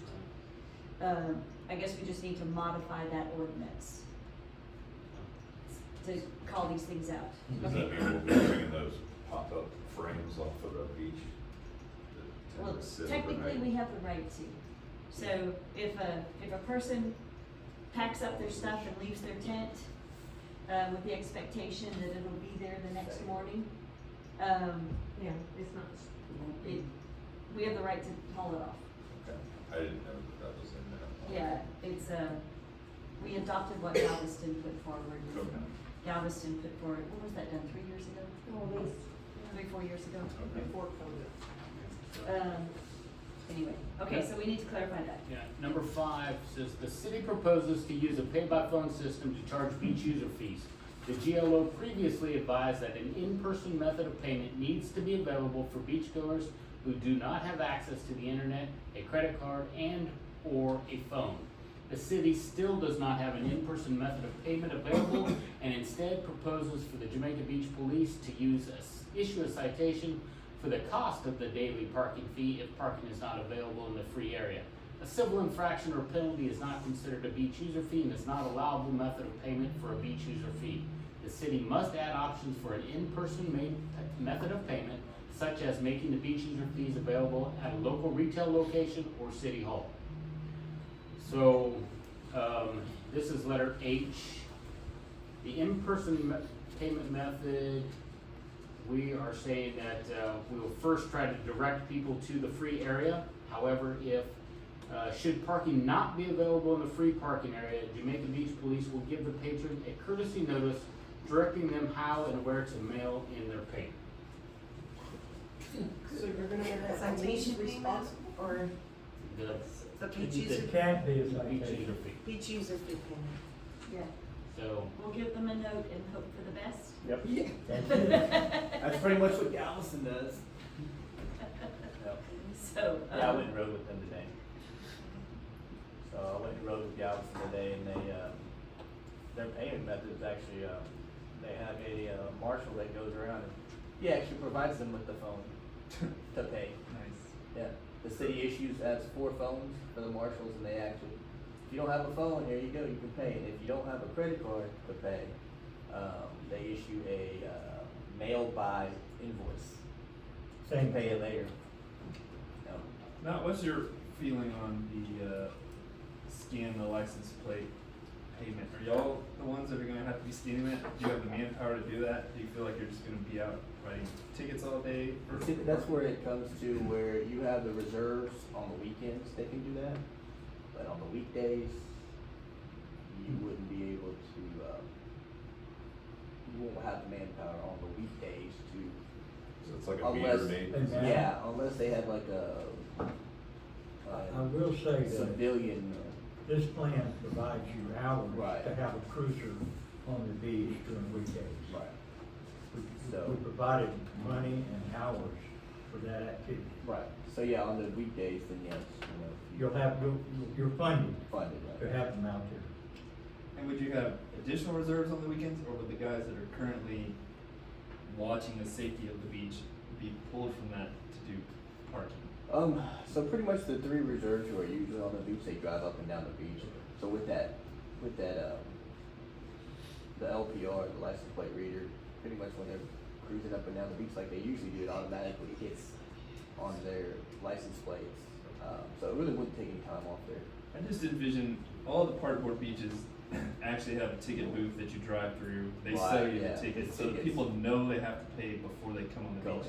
in. No one reads signs when they come to the beach. I think we're gonna have a lot of problems, I think, initially and maybe forever, of people just driving on the beach and parking, having no idea they were supposed to pay in the first place. They're not gonna see the signs. They don't see the signs not to park in the dunes or anything else. So I just think communicating that it's a paid beach and that they have to download this app, pay for it to before they park is gonna be tough messaging.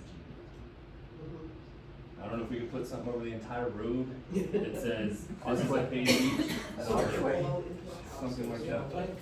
We have actually Matt, explored. why don't you explain how well it works? Well, with the LPR readers, it worked really easily. I'm sure scanning that. Yeah, scanning it.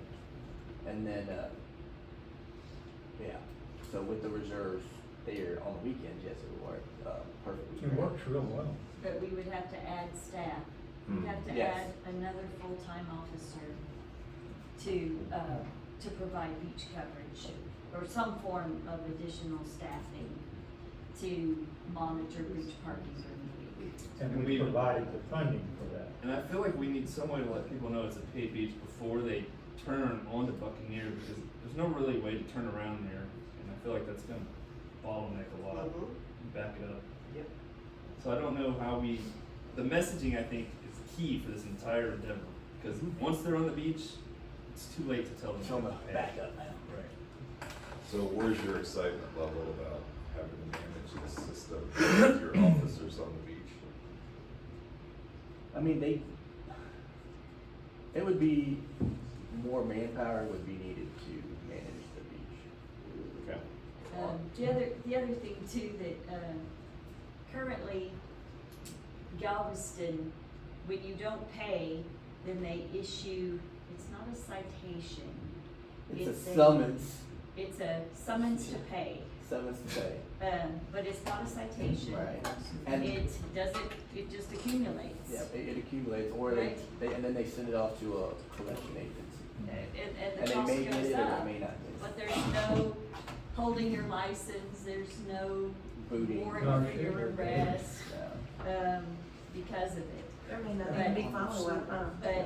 But anyway, there, And then my neighbor would have a. we are gonna have to add, well, help me clarify, Gil, because I've been, learning more as we go. We're allowed 15% of the fee, 10%. 10% of the fee for administration. So, do we have to discount a certain amount of patrol cost? When we submit our budget to them, are we gonna have to say, okay, we've got this officer on the beach, and he's here for safety, and oh, by the way, he collects, Well, when he's there. he does the scan, During the week. so 10% of his time is for scanning, 90% of his time is for No, they're not asking that we safety? do that. They're not, Not on the administrative fee. okay, all right.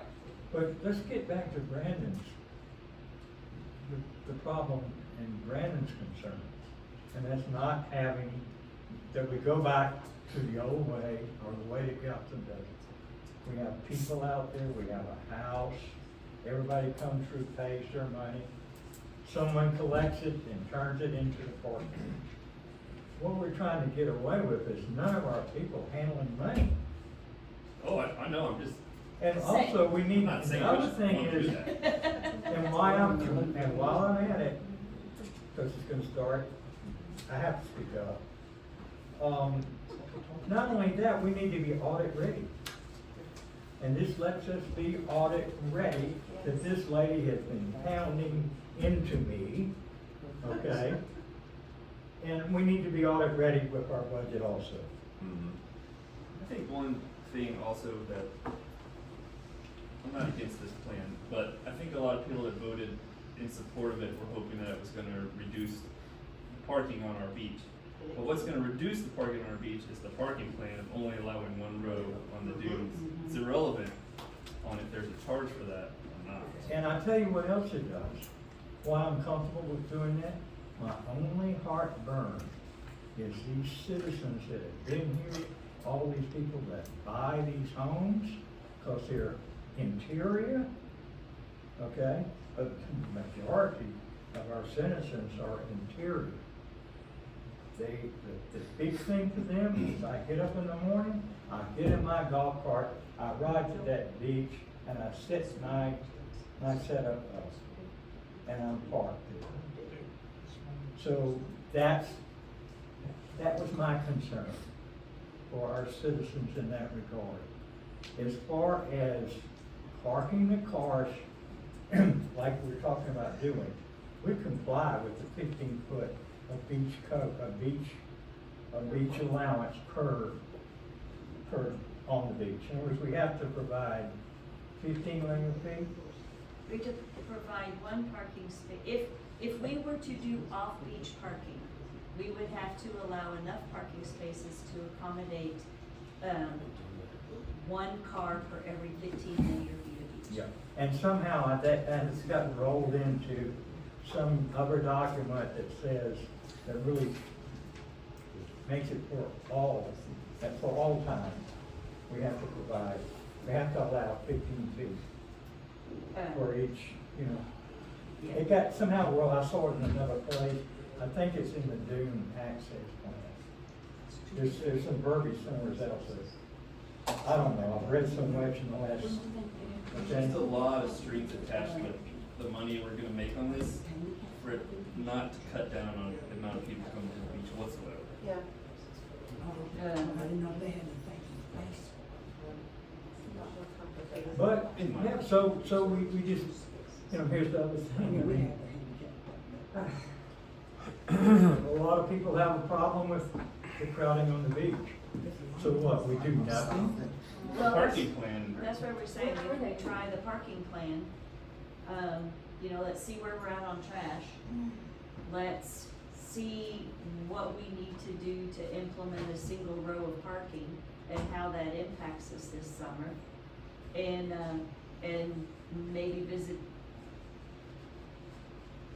I don't know, let's give a month or two. I mean, what would it take No, us we to? can't. We don't have time to implement this year anyway. No. I can't buy that. We either do it or we don't. I think that's just a delay, and I think that's just, I mean, Well, I think it's gathering more data and information. it sounds like death by analysis to me. Well, we can experiment. It's an experiment. Let's try that, what the mayor suggested, and see if it works. See if, I mean, what would it take signage wise, Kendall, to put a single row of parking along the dunes? Cause right now, that's right now what it says, right? I mean, how do we? It says that on the signs out there. That But again, no one these reads the days, sign. these days, and then the officers manage it, so you can't park here, you gotta park on the dune. And then when it's full, we have to notify GLO that we're closing it, cause there's no more dune side parking. We get And, notified, and also, if it's a But it's a weekend, safety concern. Kendall's not working, so the police have to notify GLO. They notify me and I email Yeah. GLO. That's simple. That's how it worked on Skip. Mr. McDermott, you have a comment? If we set up the beach access plan as one row each On these front, days, On, busy day. on the busy And now days, there's nothing in there. on the left side or the east side is the free parking, and we use the, license plate reader. If they pay, great. If they don't pay, doesn't make any difference. The beach has one row of parking. We have limited the parking to parking spaces. We provide safe beach access for our people. We provide free parking on the One row. one row, both sides. That sounds like win-win. We can't make money off of it. Right, but we still do have to provide, GLO is still requiring us to provide a in-person way of paying without needing a phone or technology. So, But we License put them up with a plate solution. wouldn't in there. work for them? no, cause well, they have to have an app to pay, right? The Well, license if- plate. If the license plate reader, how are they gonna pay? Does it send anything to them? No, No, it just notifies the officer that that license is not registered as paid. You tell them with the You sign. enter it into the app and you pay for the hour, and then when they scan your license plate, Pay for the it day. says paid for the day, not paid. Yeah, paid for the Would day. we need the paid parking if we're limiting the parking to one side only? Then why do we need? That was mine. Yeah, why, Why do That's we what need we're to saying. pay parking? why do we need paid parking? Yeah. Yeah, I mean, I think Is it that, financially feasible? what good is it? I'd like to address that. We need paid parking, Why? okay? Because we're in hope, because I personally believe, I believe that we'll get a better crowd if they have, and this has been put forward by citizens here for many years, Ginger, many years. We This have is to go to what the they beach on want. the weekend. This is what they voted for. This is what they voted for. Let me continue, please. We've I do never have voted, the we've floor. never Do voted. go. Thank you. This is what they voted for, okay? This is what our citizens voted for. The reason for this is to get a better crowd of people, all right, if they pay for it. If you have to pay, all right, hope we'll get a better crowd of people. Hopefully, it will reduce crowding, okay? And it doesn't matter whether or not people agree or not.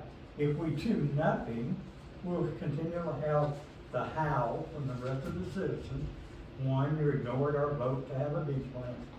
Two, we still have the overcrowding. And you have your heads in the sand because you won't do anything. Okay? The third part, please, I'm not interrupting. thank you. The third part is we do get some relief with our budget. And the fourth part is what is being proposed works. That's it. Now it's up to this city council. Personally, I will abide, all right, Yep. with what council decides. Now, this is supposed to be just a discussion. So what we're really discussing, okay, is this answer to the personal, right? Having someone, right, The in-person the in-person. fee. Hey, that's what we're supposed to, that's what we are discussing. However, I think it's good that we're having this discussion, and I appreciate the different points of view, because they do have merit. Thank you.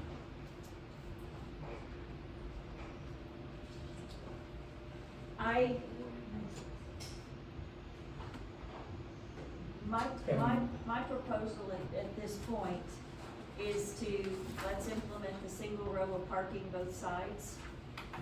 Let's We'll try get that. down into that. Let's start trying that now, for June. That Let's has see nothing- where This we're is a at. discussion, not a, I know. are you going back to number one? No, I'm not going back to number one. Yeah, you are. That's what it is, number I'm one. saying, no.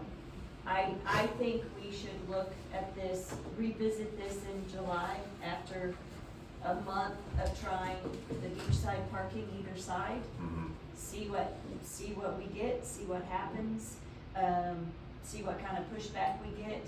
We will also know by early July if the pack it in, pack it out is gonna be successful, or if we do have to put trash cans on the beach.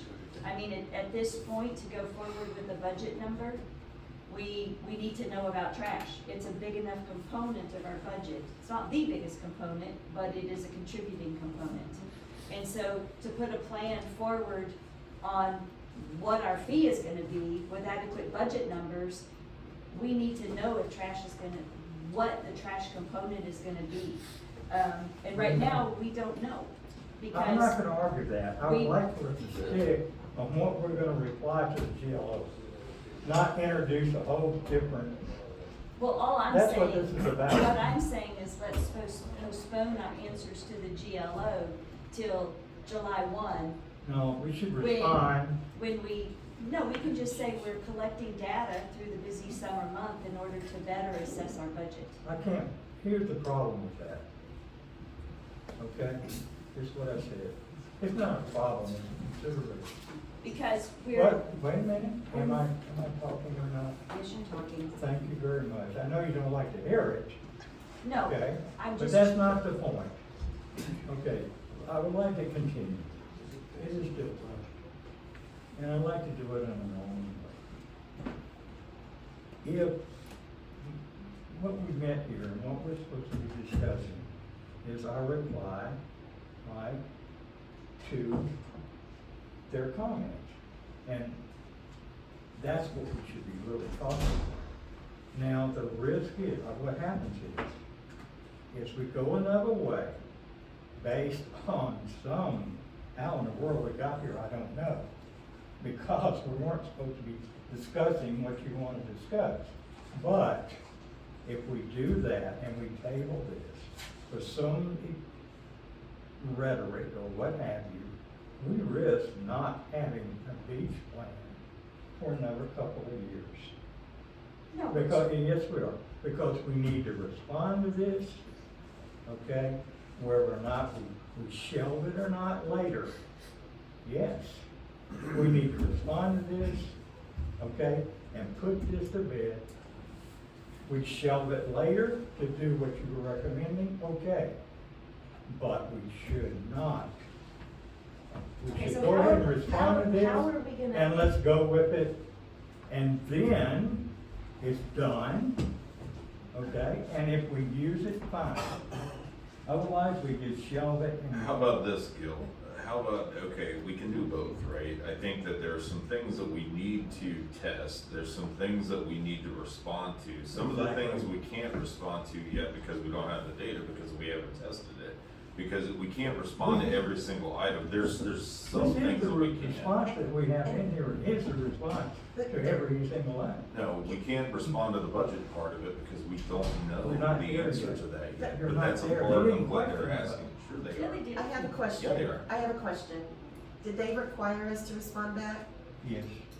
Did they require it? Because I'm reading here, There's no deadline. there's no deadline, it's just an informal, or receiving informal comments from the GLO on the draft beach user There is plan. no deadline, but if we continue to wait, okay? Yeah, but we don't have a We'll wind requirement. up, we'll wind up being another year or two doing I don't think so. anything. I don't think we will, and we're not being required to. They're just providing us their responses. They didn't ask us to respond back yet. And I think we need to review this, better. It's just, they responded, and we should respond back immediately. But that's why I wanted to know, Kendall, did they tell us, please respond back by April 9th? And so, right, No, they so if haven't. we, okay, so to move on down, Let's just go ahead and the, respond and. we so can right take it now, again. the in-person fee payment is gonna be nothing, right? I mean, we ignore it if we will send a courtesy notice that they need to pay Just what Hamilton did. and then do nothing about it.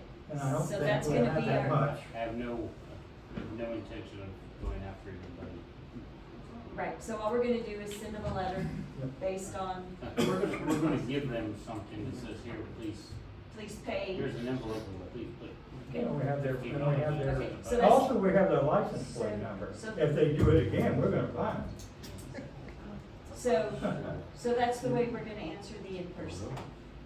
Yeah, Is that's- we will issue a please pay That's by up to- mailing That's up to this. this group to figure out. And we have to print those, how much is that gonna cost? Printing all the, Yeah, and if they do it again, who's if gonna be doing this?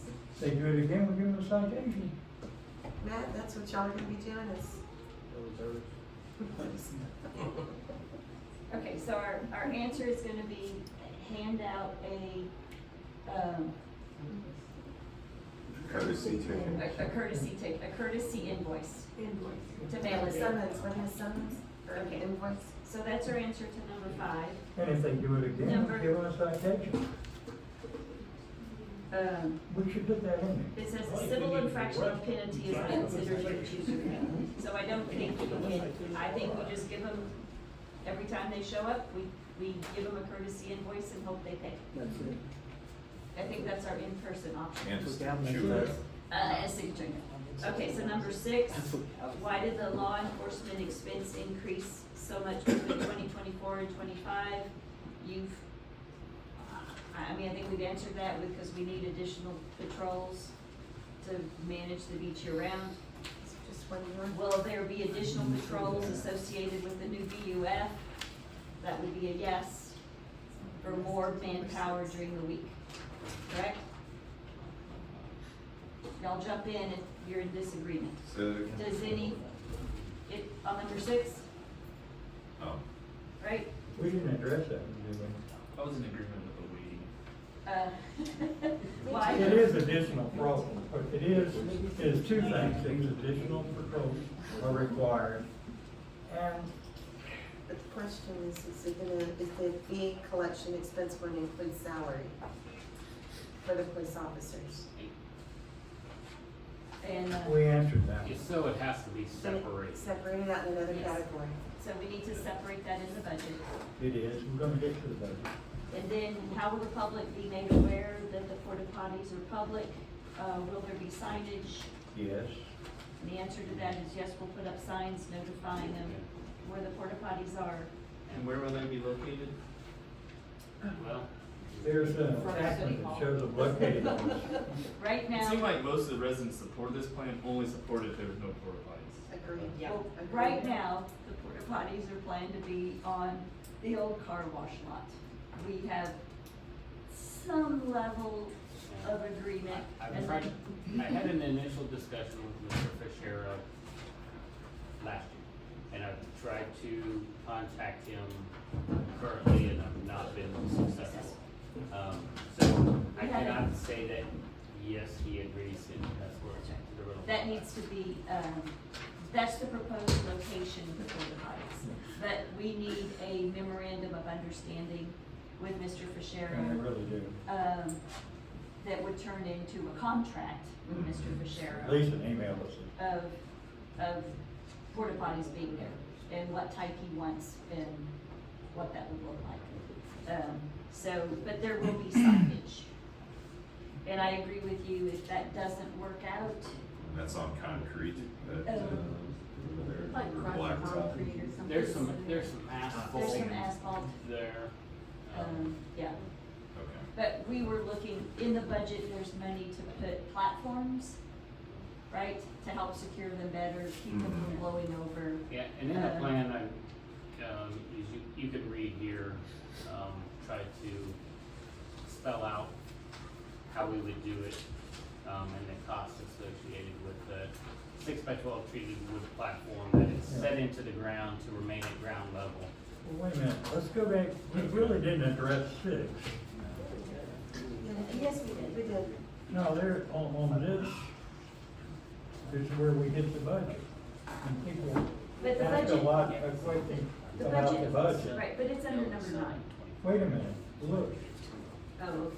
look That at was 6. for native flora. Yeah, look at 6, would you please? Okay. Here it is. Okay, so if you guys go back to the budget. Yes, because there's a lot of questions on the budget. It's on page 4. Well, we said it was gonna go up because we had to add another police officer. Exactly. We already said that. Well, there's also an attachment. And that's answering number 6. Answers. Kimball, did you attach the mathematics that shows what we're talking about? How the police department's budget was? I did not see that. Did you send that to me? 'Cause I did Oh, not. you got it, we talked about it the other day. Um, That's okay. yeah, I did not attach that in. But there is a police budget, calculations to justify the numbers that's in this budget. That people are looking to see, I mean, and when you look at it, it says law enforcement, yeah, it jumped. It jumped because of when we sat down to determine this budget, we had to work these numbers out. And we found that we did not have enough man hours in the budget, police man hours, in the budget in the past. We were spending money, we didn't even know we were spending actually. So once we developed it, we found out it took $97,000 to fund the plan, and it took $38,000 for fee collection, basically. All these numbers, maintenance, that So you guys see. $14,000, I'm sorry, Gil, you jumped from 2024 to 2025 by $14,000, and then in addition to that, it's 30,000 additional, or 38,000 Yes. additional dollars for fee collection? Yep. And So is that for another officer, or what is that? yeah, What is that's that? for the weekday officers that we may have to provide. If he cannot get reserve officers during that period. But the fee collection is also for the charge System. of every, the pay by phone system Right, is app or whatever. charging 15-20 cents per ding. Okay, okay. And then we have to pay, also for the setup of it. Mhm. So that's why the cost is a little bit higher in year Yes. 2025. And unfortunately, Right. we don't have that, but there's a sheet that we can issue back out that shows all these calculations, so that you can see it, you know what I mean? Mhm. And what we did is we determined the man-hour rate for the police department as a whole. Okay, and we determined the number of hours that would be needed to fund the beach plan. And we multiplied those hours times that rate. Got it. And down in here, we actually say what it is. We said the cost of law enforcement was determined by dividing the total police department dollars spent last year, 2024, by the number of police man hours budgeted to determine a man hour rate of $56.87 an hour. This rate was increased by 3% each year for escalation. The beach is patrolled twice each night. Starting in 2025, these costs are adjusted to reflect law enforcement minus the cost of fee collection. They wanted to see what we're doing for both things, and we showed them. That's why that some of these things that are in here are to answer previous comments. Mhm. Okay? Informal comment. And so that's where we are, and unfortunately, we don't have that in here. But that takes care of those two. The rest of it's sort of explanatory as far as beach access maintenance, that's the roads. I heard Kendall mention that we spent $40,000 this year just on cleaning up, keeping those roads accessible. Trash pickup is in here, and there's a definition for trash pickup. It's in this. We get into that. Those vehicle tag readers, is that a purchased item or a leased item? The vehicles of which ones? For the tag readers, Utility train? so we own them after we buy them? We own Yeah, them. we would own the license plate readers. But I think the trash pickup thing is important to talk about. Because that's It's a not on one-time fee, so I was just curious, Can we keep going down these numbers, Yeah. Where did we move on? I think we are at number 8. Did we do number 8 about the porta potties? Yeah, we got single point on. Just the And fact there that will there be were signs. signs. There'll be signs, yes. Yeah. So 9, And then the question is, GLO is requesting additional supporting information describing how the budget for expenses related to dune restoration and native flora was determined. The city should clarify if work estimates were obtained for specific projects and describe the projects in more detail. The description states that this will include costs for permitting where estimates obtained for plants and other dune restoration activities. The proposal from the park board for trash collection is between 58 to 62,000. Are the additional expenses in this category from city trash pickup, and how was that estimated? So, good, number 9 here. So, I did have because we had been talking about creating, roping off a section for dune restoration. And so we had that information kind of already put together, what we thought it, approximately what it would cost. And then Gil provided some data about, native flora. Back on dune restoration, he provided some information about the possibility of what it would cost to possibly put hay bales across the beach and with some sand to cover them. I've broken that down into a 3-year project to basically do a third of the beach at a time. That's a proposal.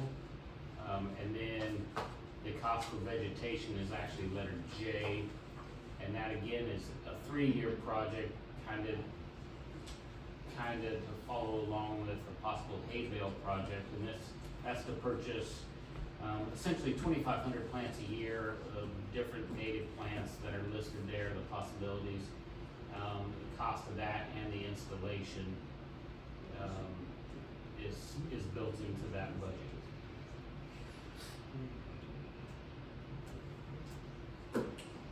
I do. Excuse me.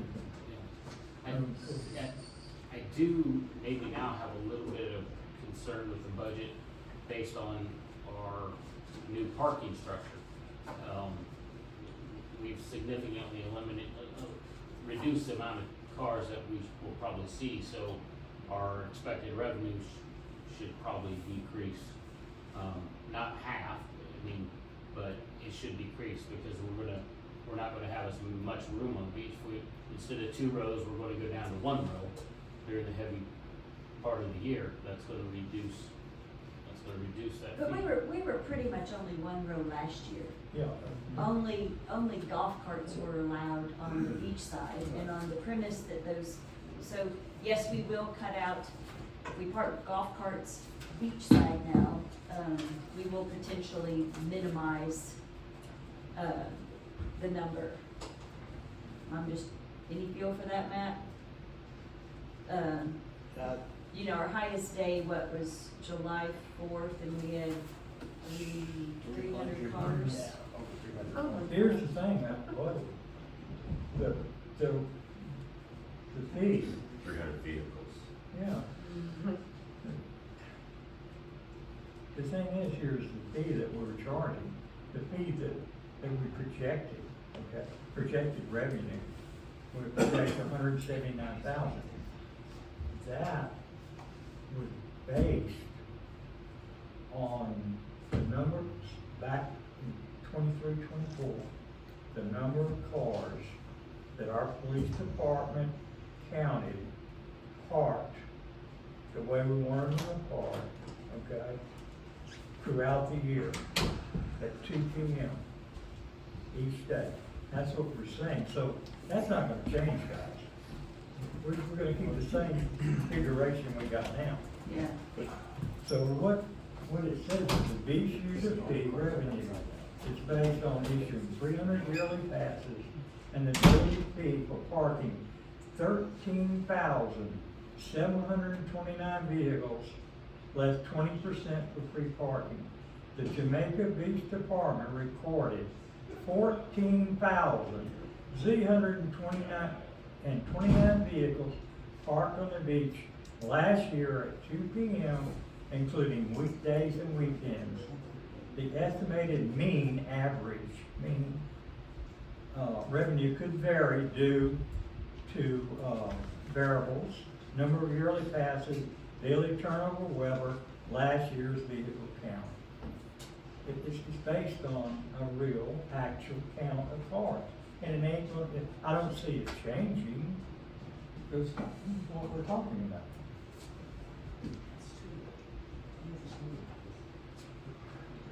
And this is the budget that we submitted to the CLO. Let me tell you It's a about, budget. let me go with the car count. So that is based on car count. We never counted the golf carts. Right. It was only vehicle count. That's right.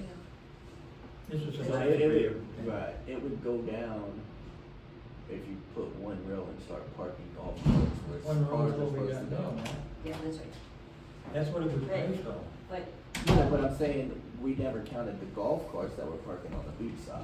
right. Yeah, and we averaged it, and you got a good point, we averaged 42 golf carts a day. That's what they average. So that's what I'm saying, if we go to one row, remember the golf carts are gonna take a spot of I that didn't vehicle bring that now. in because of Yeah. so we could lose 42 spaces. Mayor, Yes.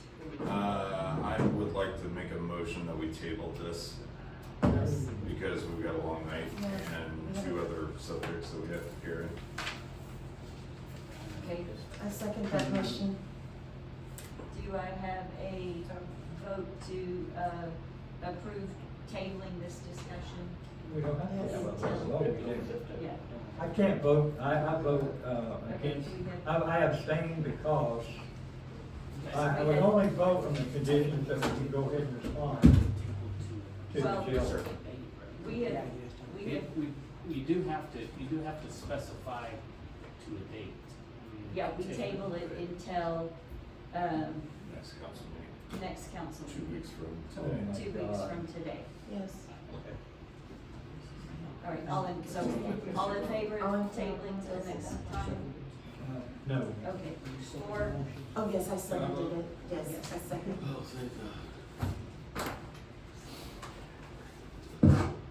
okay, on to the next agenda item, which is discussion of the short-term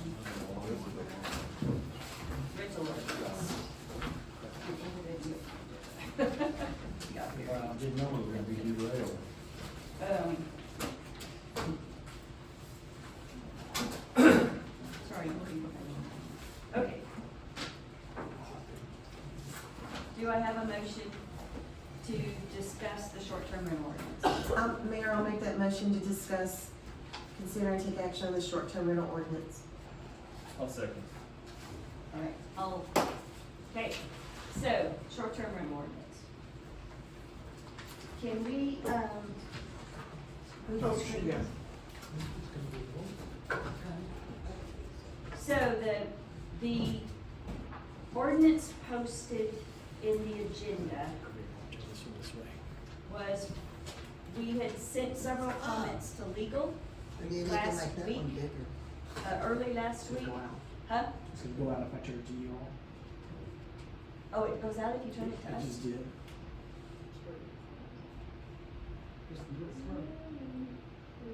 Hey. You did it, okay. Perfect. Legal came back with quite a few additional comments that we didn't receive until Tuesday. So, for points of discussion with council, first of all, because there were so many additions by council, I don't think we're gonna be able to take action on this today. Legal counsel? Yeah, yeah, from legal counsel. But I wanted to have a discussion about the content, so everybody fully understands the changes and legal's comments. And then next council meeting, we will have a clean version and, be able to vote on it next time. So, in order to go over this and make sure everybody understands, you guys can see the screen. You do have the copies of this at your. Right, everybody, Yeah, everybody okay. has highlighted copies. Yeah. So, what it is if you see a yellow section, it means that it was not in the posted agenda. So, if it's green, it means it's addition or modification from what was posted in the ordinances passed last year. But green can also be changes from what was posted on the agenda. It means legal change some of what we did. So we're gonna go through and talk about, we're not talking about the non-green or yellowed items. Okay. If someone wishes to bring that up, they can, but right now, the discussion is gonna be over what's different and what legal proposed that was not in the agenda packet, all right? So, first of all, section 2, the previous one and the one posted said that changes were highlighted, bold, superscripted, strike through, but this is a clean version, so that portion was removed. It's just that sort of small technicality. Okay, moving to page 2. J, the suspension of the registration number, a definition of what that entails, was included in this ordinance. So basically, we've been over this before, basically, if an STR has a suspension, they have 30 days to honor bookings. On the first day of the suspension, they have to cease taking bookings. They can honor the first 30 days of bookings, but then after that, they will have to notify their registered guests or their booked guests that they can't rent for the next 5 months. So that's just giving a grace period so that people who have rented aren't out in the cold the next day. K is compliant living area square footage. It's the square footage is listed for the short-term rental address on the Galveston County Appraisal District that is also FEMA compliant. So, you know, we've had a flood mitigation ordinance in effect basically since we've been a city. And basically it says that, you know, to be FEMA compliant, you can't have anything but storage and access on the lower level. So your square footage has to be in compliance with FEMA, otherwise we run the risk of losing our flood insurance. Qualified bedroom means a habitable space within a dwelling, and it has to meet the guidelines by the adopted and applicable international residential code.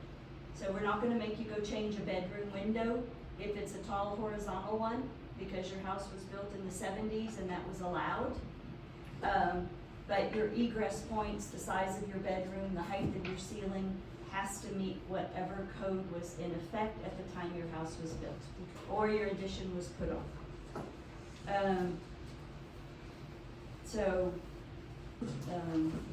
That's that. Then compliant, also previously our language had said Galveston County Appraisal District living area square footage. We changed that to say compliant living area square footage. So any place in the ordinance we use Galveston County Appraisal District square footage, we changed it to compliant living area square footage. So some of these greens are just because we changed that definition, the use of the definition.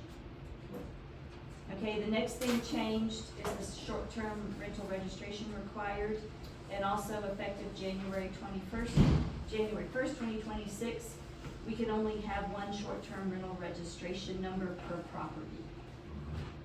That's in alignment with our zoning ordinance. Then we go to page 4. Requiring quarterly hotel occupancy tax reports must be submitted using the city's online portal. And a note for STR owners, the STR team has been working on the portal, so this quarterly reporting will be a matter of you open it up, you type in your address, it populates your field based on that address. You have to put in some information on your email. Then there's check boxes. So if you have no earnings during the quarter, you check that, hit submit. If you only use Airbnb and VRBO as your booking site, then those taxes were already collected, and all you have to do is check that you attest that those are the only 2 sites you used and hit submit. If you used other booking sites, then you have to fill out your report and submit your information on those booking sites that you collected revenue from.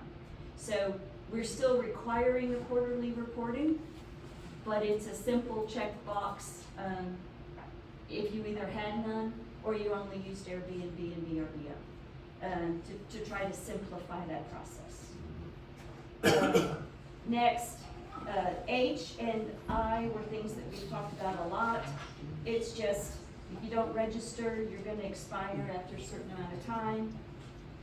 And by Texas law, we've always been able to charge penalties for late hot tax, we just never have. Texas law allows us to do that, we just never did it. So this just states, like with any other payment, if you're late, there's a penalty. And we had several discussions with council about what that should be and the timing for that. A new short-term rental registration number will be issued upon renewal and or expiration. This just makes it easier for us to track who's registered and who's not registered. And it also means that you have to update that number on your booking sites, but that also just makes it much easier for the city to ensure compliance. Under suspensions,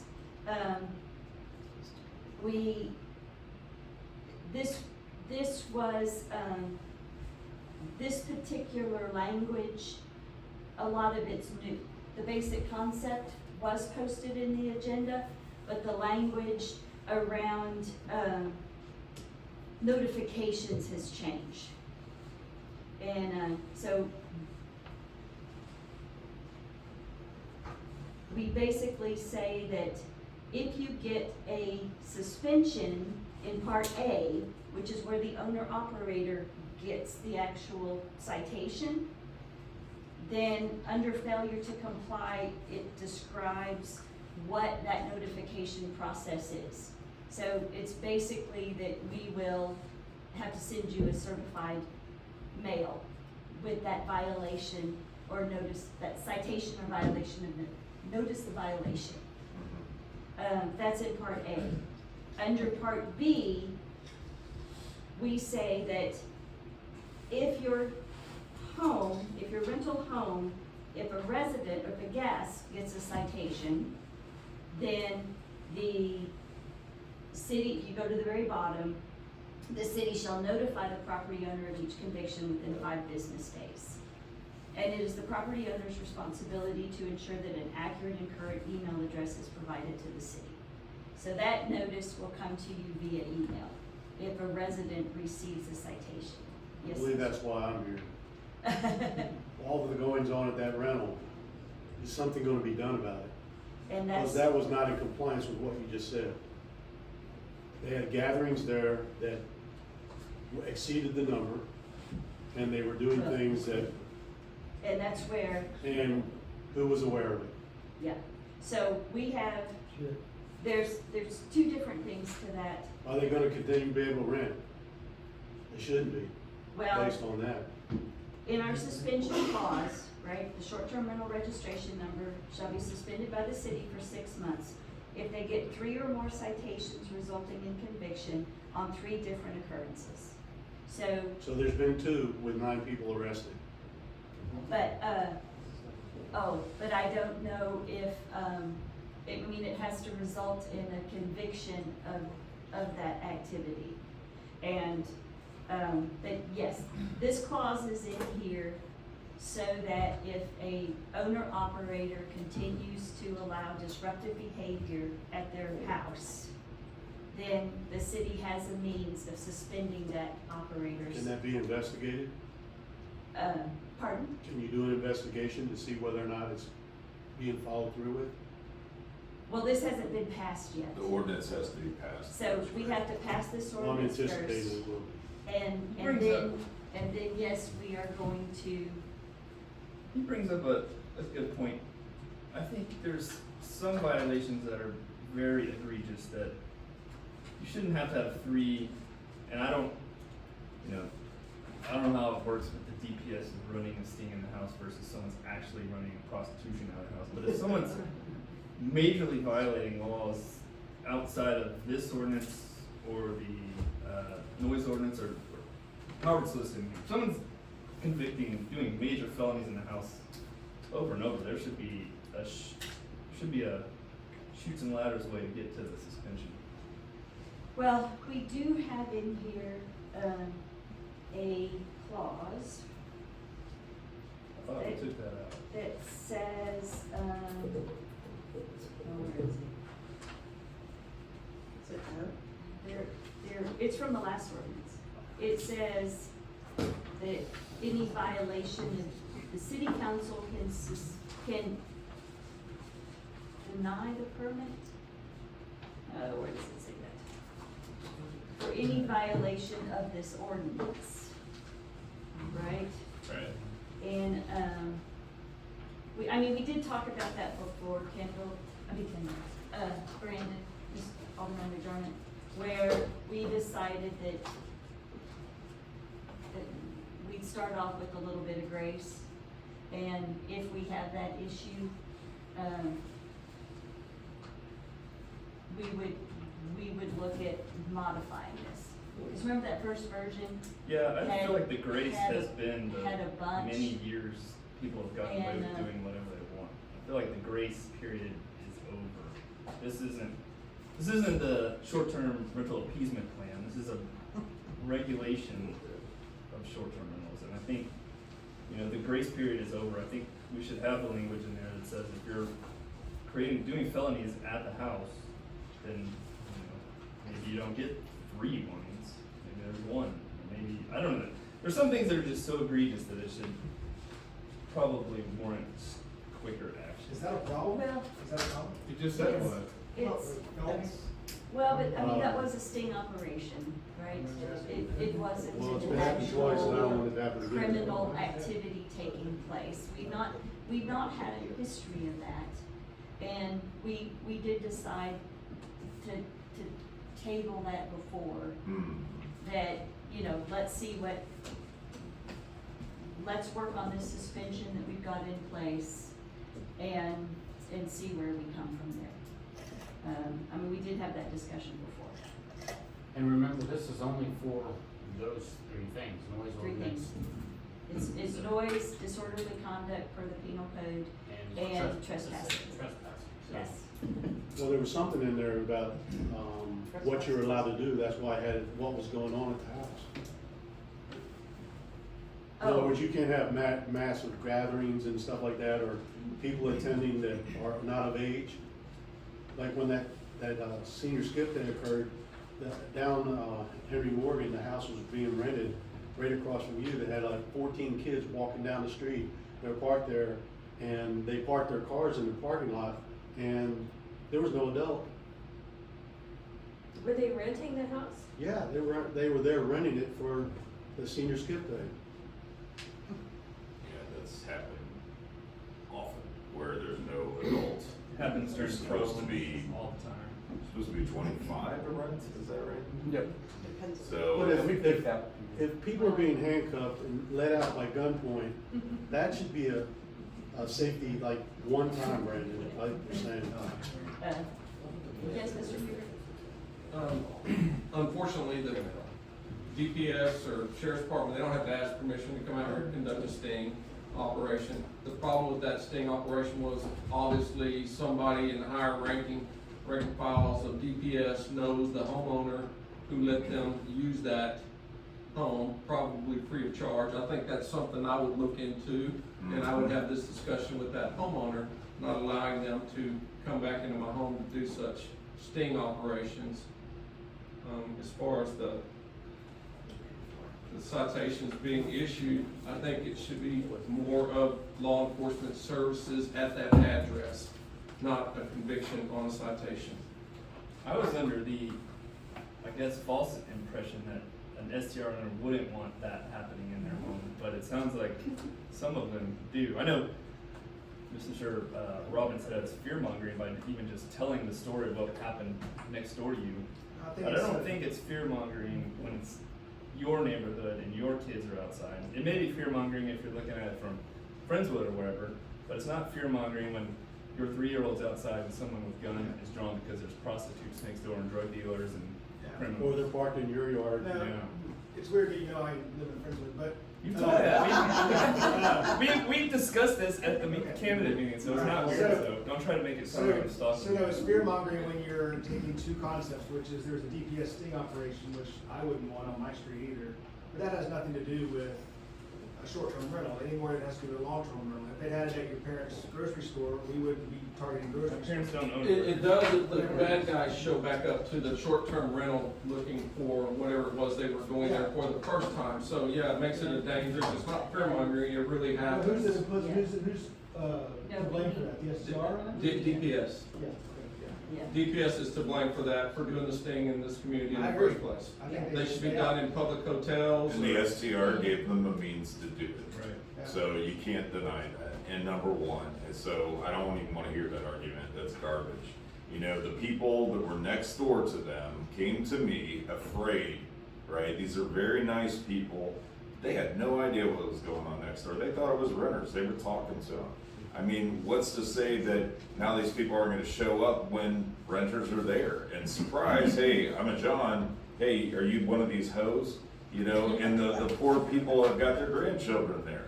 You know, they could have thrown drugs over the fence and the poor lady is gardening and steps on a needle and dies of fentanyl poisoning. I don't want this crap going on here. I agree with you. You know, and no resident here is gonna allow their home to be used for that. I wouldn't allow my home to be used for that. And I- Thank God, and you wouldn't want somebody renting a house next door to yours either, when your children are home, Okay, to so, do that.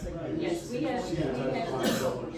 we have reached out to DPS requesting that, you know, they not do this in our neighborhood again, Yeah. right? And, you know, but we don't have any real control over it, and it is not actually prostitution taking place in the house. Yes, it was. Right? It was. I say we do have some control over it. If our law enforcement Look at agency the doesn't people out there, cooperate with them, they they won't already come. paid, they were paid for it and they showed up. And that's how it was a sting. Right, it was a sting.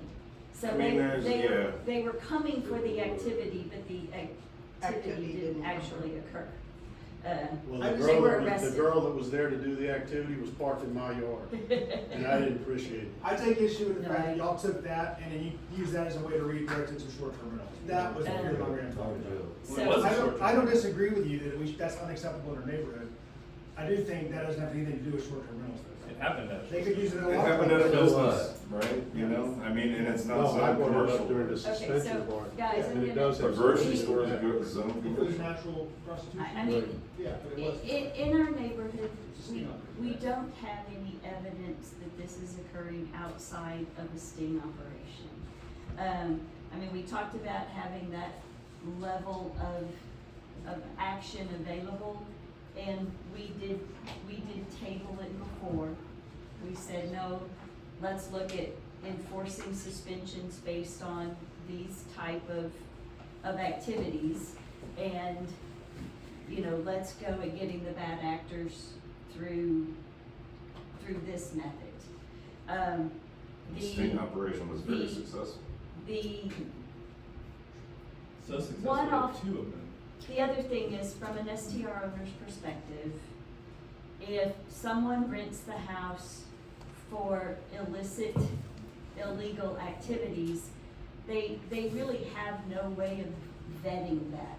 I'm told they only Right. rent to families And, and young children. that's their preferred method, but they don't have the right to say, I can only rent to this type of person. You know, they don't know if it's a family or or something else coming in. That's They- precisely the problem. But there's no way to know that. So they can only act on what occurs and put things in place, which is why they're allowed 3 convictions, right? First time it happens, it's like I need to tighten what I do and change what I do. So they tweak that. If it happens a second time, then their first thing didn't work. If it happens a third time, they're suspended. And like I said, we have no evidence right now that that type of activity is occurring in the neighborhood outside of the state. And we have reached out to DPS and, you know, I think Again, that's if our all law we can do enforcement right doesn't now. cooperate with them, they will not come. Yeah, that's right. Well, Right, Matt? Yep. It did show like 5 or 6 other police departments, and none of it listed our police department. Yeah. So how are they coming in doing this thing without our, supposedly our police department unaware? That's a problem. Yeah, and we have reached out to the captain at DPS saying that it is not okay to conduct this kind of operation in our neighborhoods. But they do have authority to run a sting where they want to. I mean, unfortunately, they do. We can't prohibit that. We can only reach out to them and say, hey, we're a neighborhood with kids and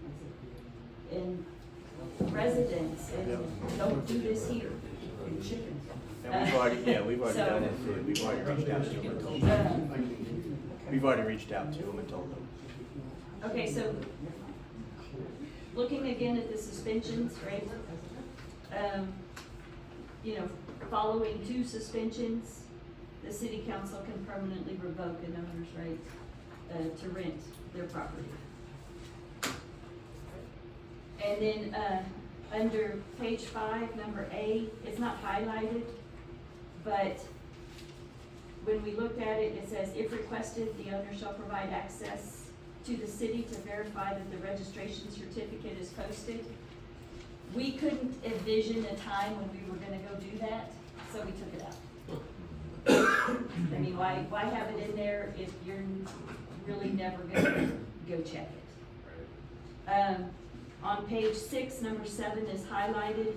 We are not taking that out, but that was a reminder that we used to, on the certificate, we have a section where it said off-site parking was available at City Hall and the city park, and council said, no, we don't need to let them know that.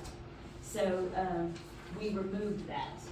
So that's a difference from the original ordinance, that we removed that. Okay. So 7 is highlighted, just so I could point out that that was removed and different. Okay. Then part, B is, it did used to say the exact hotel occupancy tax ordinance, 97-04, and we put in the generic description of our hotel occupancy tax ordinance as amended from time to time. So if we do amend our hotel tax ordinance, we don't have to come back and amend this ordinance. Then D is, any advertisement can only reference qualified bedrooms. So on your VRBO and Airbnb listing, as they go through, it can't say, I've got 7 bedrooms available if they only have 4 qualified bedrooms for our qualified bedroom definition. Kendall, would you make a note that that qualified bedroom needs to be italicized because it's a definition?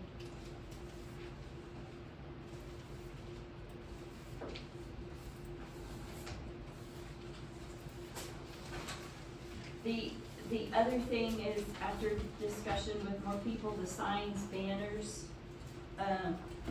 we've decided, well, my recommendation is that we address that by modifying our sign ordinance. Our sign ordinance needs to be cleaned up anyway. Mm-hmm. So take it out of here And, you know, let's kind of immediately put on our agenda modification of our sign ordinance. That makes sense.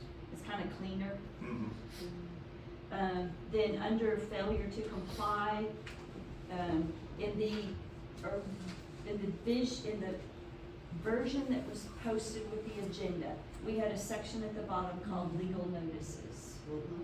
The legal notices have been described in failure to comply now.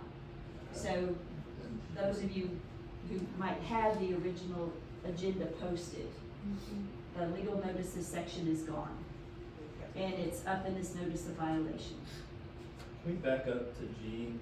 It's Uh-huh. crossed out. Should we put in there at least that signs, banners, and other displays must adhere to the city sign ordinance? We already have multiple places where it says you must comply with all city adopted codes and What is our current ordinances. sign ordinance? It says that you can, not have any sign except a temporary real estate sign noting sale or lease. Doesn't say long-term lease, it says or lease. And a short-term rental is a lease, it's just of a duration less than 30 days. So, you know, we could wiggle saying that, hey, that's not a temporary sign because you're advertising this lease and it's here forever. But then we get into how do you describe temporary? I mean, we've had houses on the market been for lease for months. So how do you define temporary in that instance? So our sign ordinance need to be modified to say, you know, a sign can only be for a long-term lease or for sale, a real estate sign, you know, and I don't think having this in there would compete with that necessarily. I don't think we need to stretch it out. It's just redundant. it's just, yeah, it is. And then if we ever modify the sign ordinance, it has to comply with what's here. They could contradict each other. It is cleaner to have citywide ordinances that have to be followed by everyone. And our sign ordinance needs a bit of help anyway. It really does. But I do agree with what he says. I mean, you could just put signs, banners, C ordinance, blah, blah, blah, and then be done with it. Which would be And sign do what? ordinance. See the sign ordinance? I mean, we can reiterate that here. Just in case someone's looking in here and doesn't. But Or just say no signs, banners allowed outside of the current sign ordinance, just to let them know, because this is Okay. something they're gonna look at when they wanna do a Okay. proper notice. It is somewhere, they need to know. Okay. Because believe me, All nobody right. looks at any of the other or ordinances unless it's in their face. okay, we will put that Signs, banners, adherence, and other displays must comply, Comply must with the comply with city the sign. city sign ordinance. As amended from time to time, right? Same language as before. Just like the flood mitigation stuff, right? That Yes, references that's right. that, you know what I mean? That's right. Because nobody thinks Yes. to look at that, and that's existed forever. And so a notice of violation, notice of violation has to be sent by certified mail. The property owner is responsible for making sure the accurate and current mailing address. And the notice shall be deemed sent on the date of the postmark. Other notices that do not concern violations and citations may be sent by other means, including email. All right, then, appeal of suspension, you know, the owner may appeal in writing within 10 business days to the short-term rental clerk, who will schedule an appeal before the city council at the next meeting that allows for the required 74-hour public notification. And then the city council shall rule if the suspension is to be upheld. The suspension will not take effect until a final disposition is determined by the city council. Yes, ma'am? I just got a quick question on that. So, when someone is suspended or getting the citations, who's issuing that? The site, the police are issuing the citations. Okay. And it depends on if it's an administrative citation, meaning you've advertised too much, or, what are some of the other ones? You've not provided a 24-hour contact number that's valid. Those are administrative violations. And they're still issued through the police department, and you'll receive that notice of violation via a certified letter, a certified mail with a citation. Right. Do we consider, I know we have the, can't advertise outside of your number of people, but do we consider if the house can seat 8, they have photographs of 14 bunk beds, is that considered advertising over your stated? Because it's hard to say, I mean, what do you call a double bed? You're gonna put one person in it or 2 people in it. And trying to count and say what you can and can't have. We do say they can only advertise qualified bedrooms. Just trying to get down into that level of compliance. I mean, how many people you put, how many people a guest tends to put in a bed is extremely variable. Mayor, Yes. Andrea Sperry brought this up to me. Just little things. Are you an English teacher? Yes. Well, I have a degree in English, yes. That's why. But she suggests, like the term ordinance should be capitalized throughout the whole document. Short-term rentals should be capitalized for consistency. The term owner should be capitalized through the document. She's got some other ones in here too. Can I give these to you? Yes, thank you. And, or to Yes, Kendall? to Kendall. And, but that would help us Clean it up. keep our English teachers happy. So anyway, that's going through the ordinance. We will add these few tweaks we discussed, get it off our final legal review, and have it ready for approval at the next meeting. All right? Did we strike out the, last time we were adding on the, application, or we're putting compliant living square footage? Yeah, it's in, Got it. yeah, it's in. Okay. At this point, it's my turn. And what I have, for us is, first of all, there is a candidate meet and greet April 5th, City Hall, in the Fire Bay from 10 to 12 in the morning, an all candidate meet and greet. And, it will be posted, not on city stuff, but it'll be posted out in social media and around. So, be aware of that. The other thing I wanted to, comment on is our trash bag ordinance. It does say that any trash bag must be impervious to animal, help me with the exact words, Robert. It basically says your trash bag has to resist being ripped apart by anything, right? So, that is in there already. That if your trash bag gets ripped up, you know, the best thing is put it in a can with a lid, period. Then also, we are working around permits. We are working on getting those standardized plans in place to help reduce engineering cost. And we are also doing a high-level review of our permit fee structure, which is not much higher than it was in the past. In 2021, we posted new permits fee schedules. It was out there, posted on the website. It was just never collected or enforced. So today's fees are really not hardly any higher than what we had in 2021. We just didn't collect them.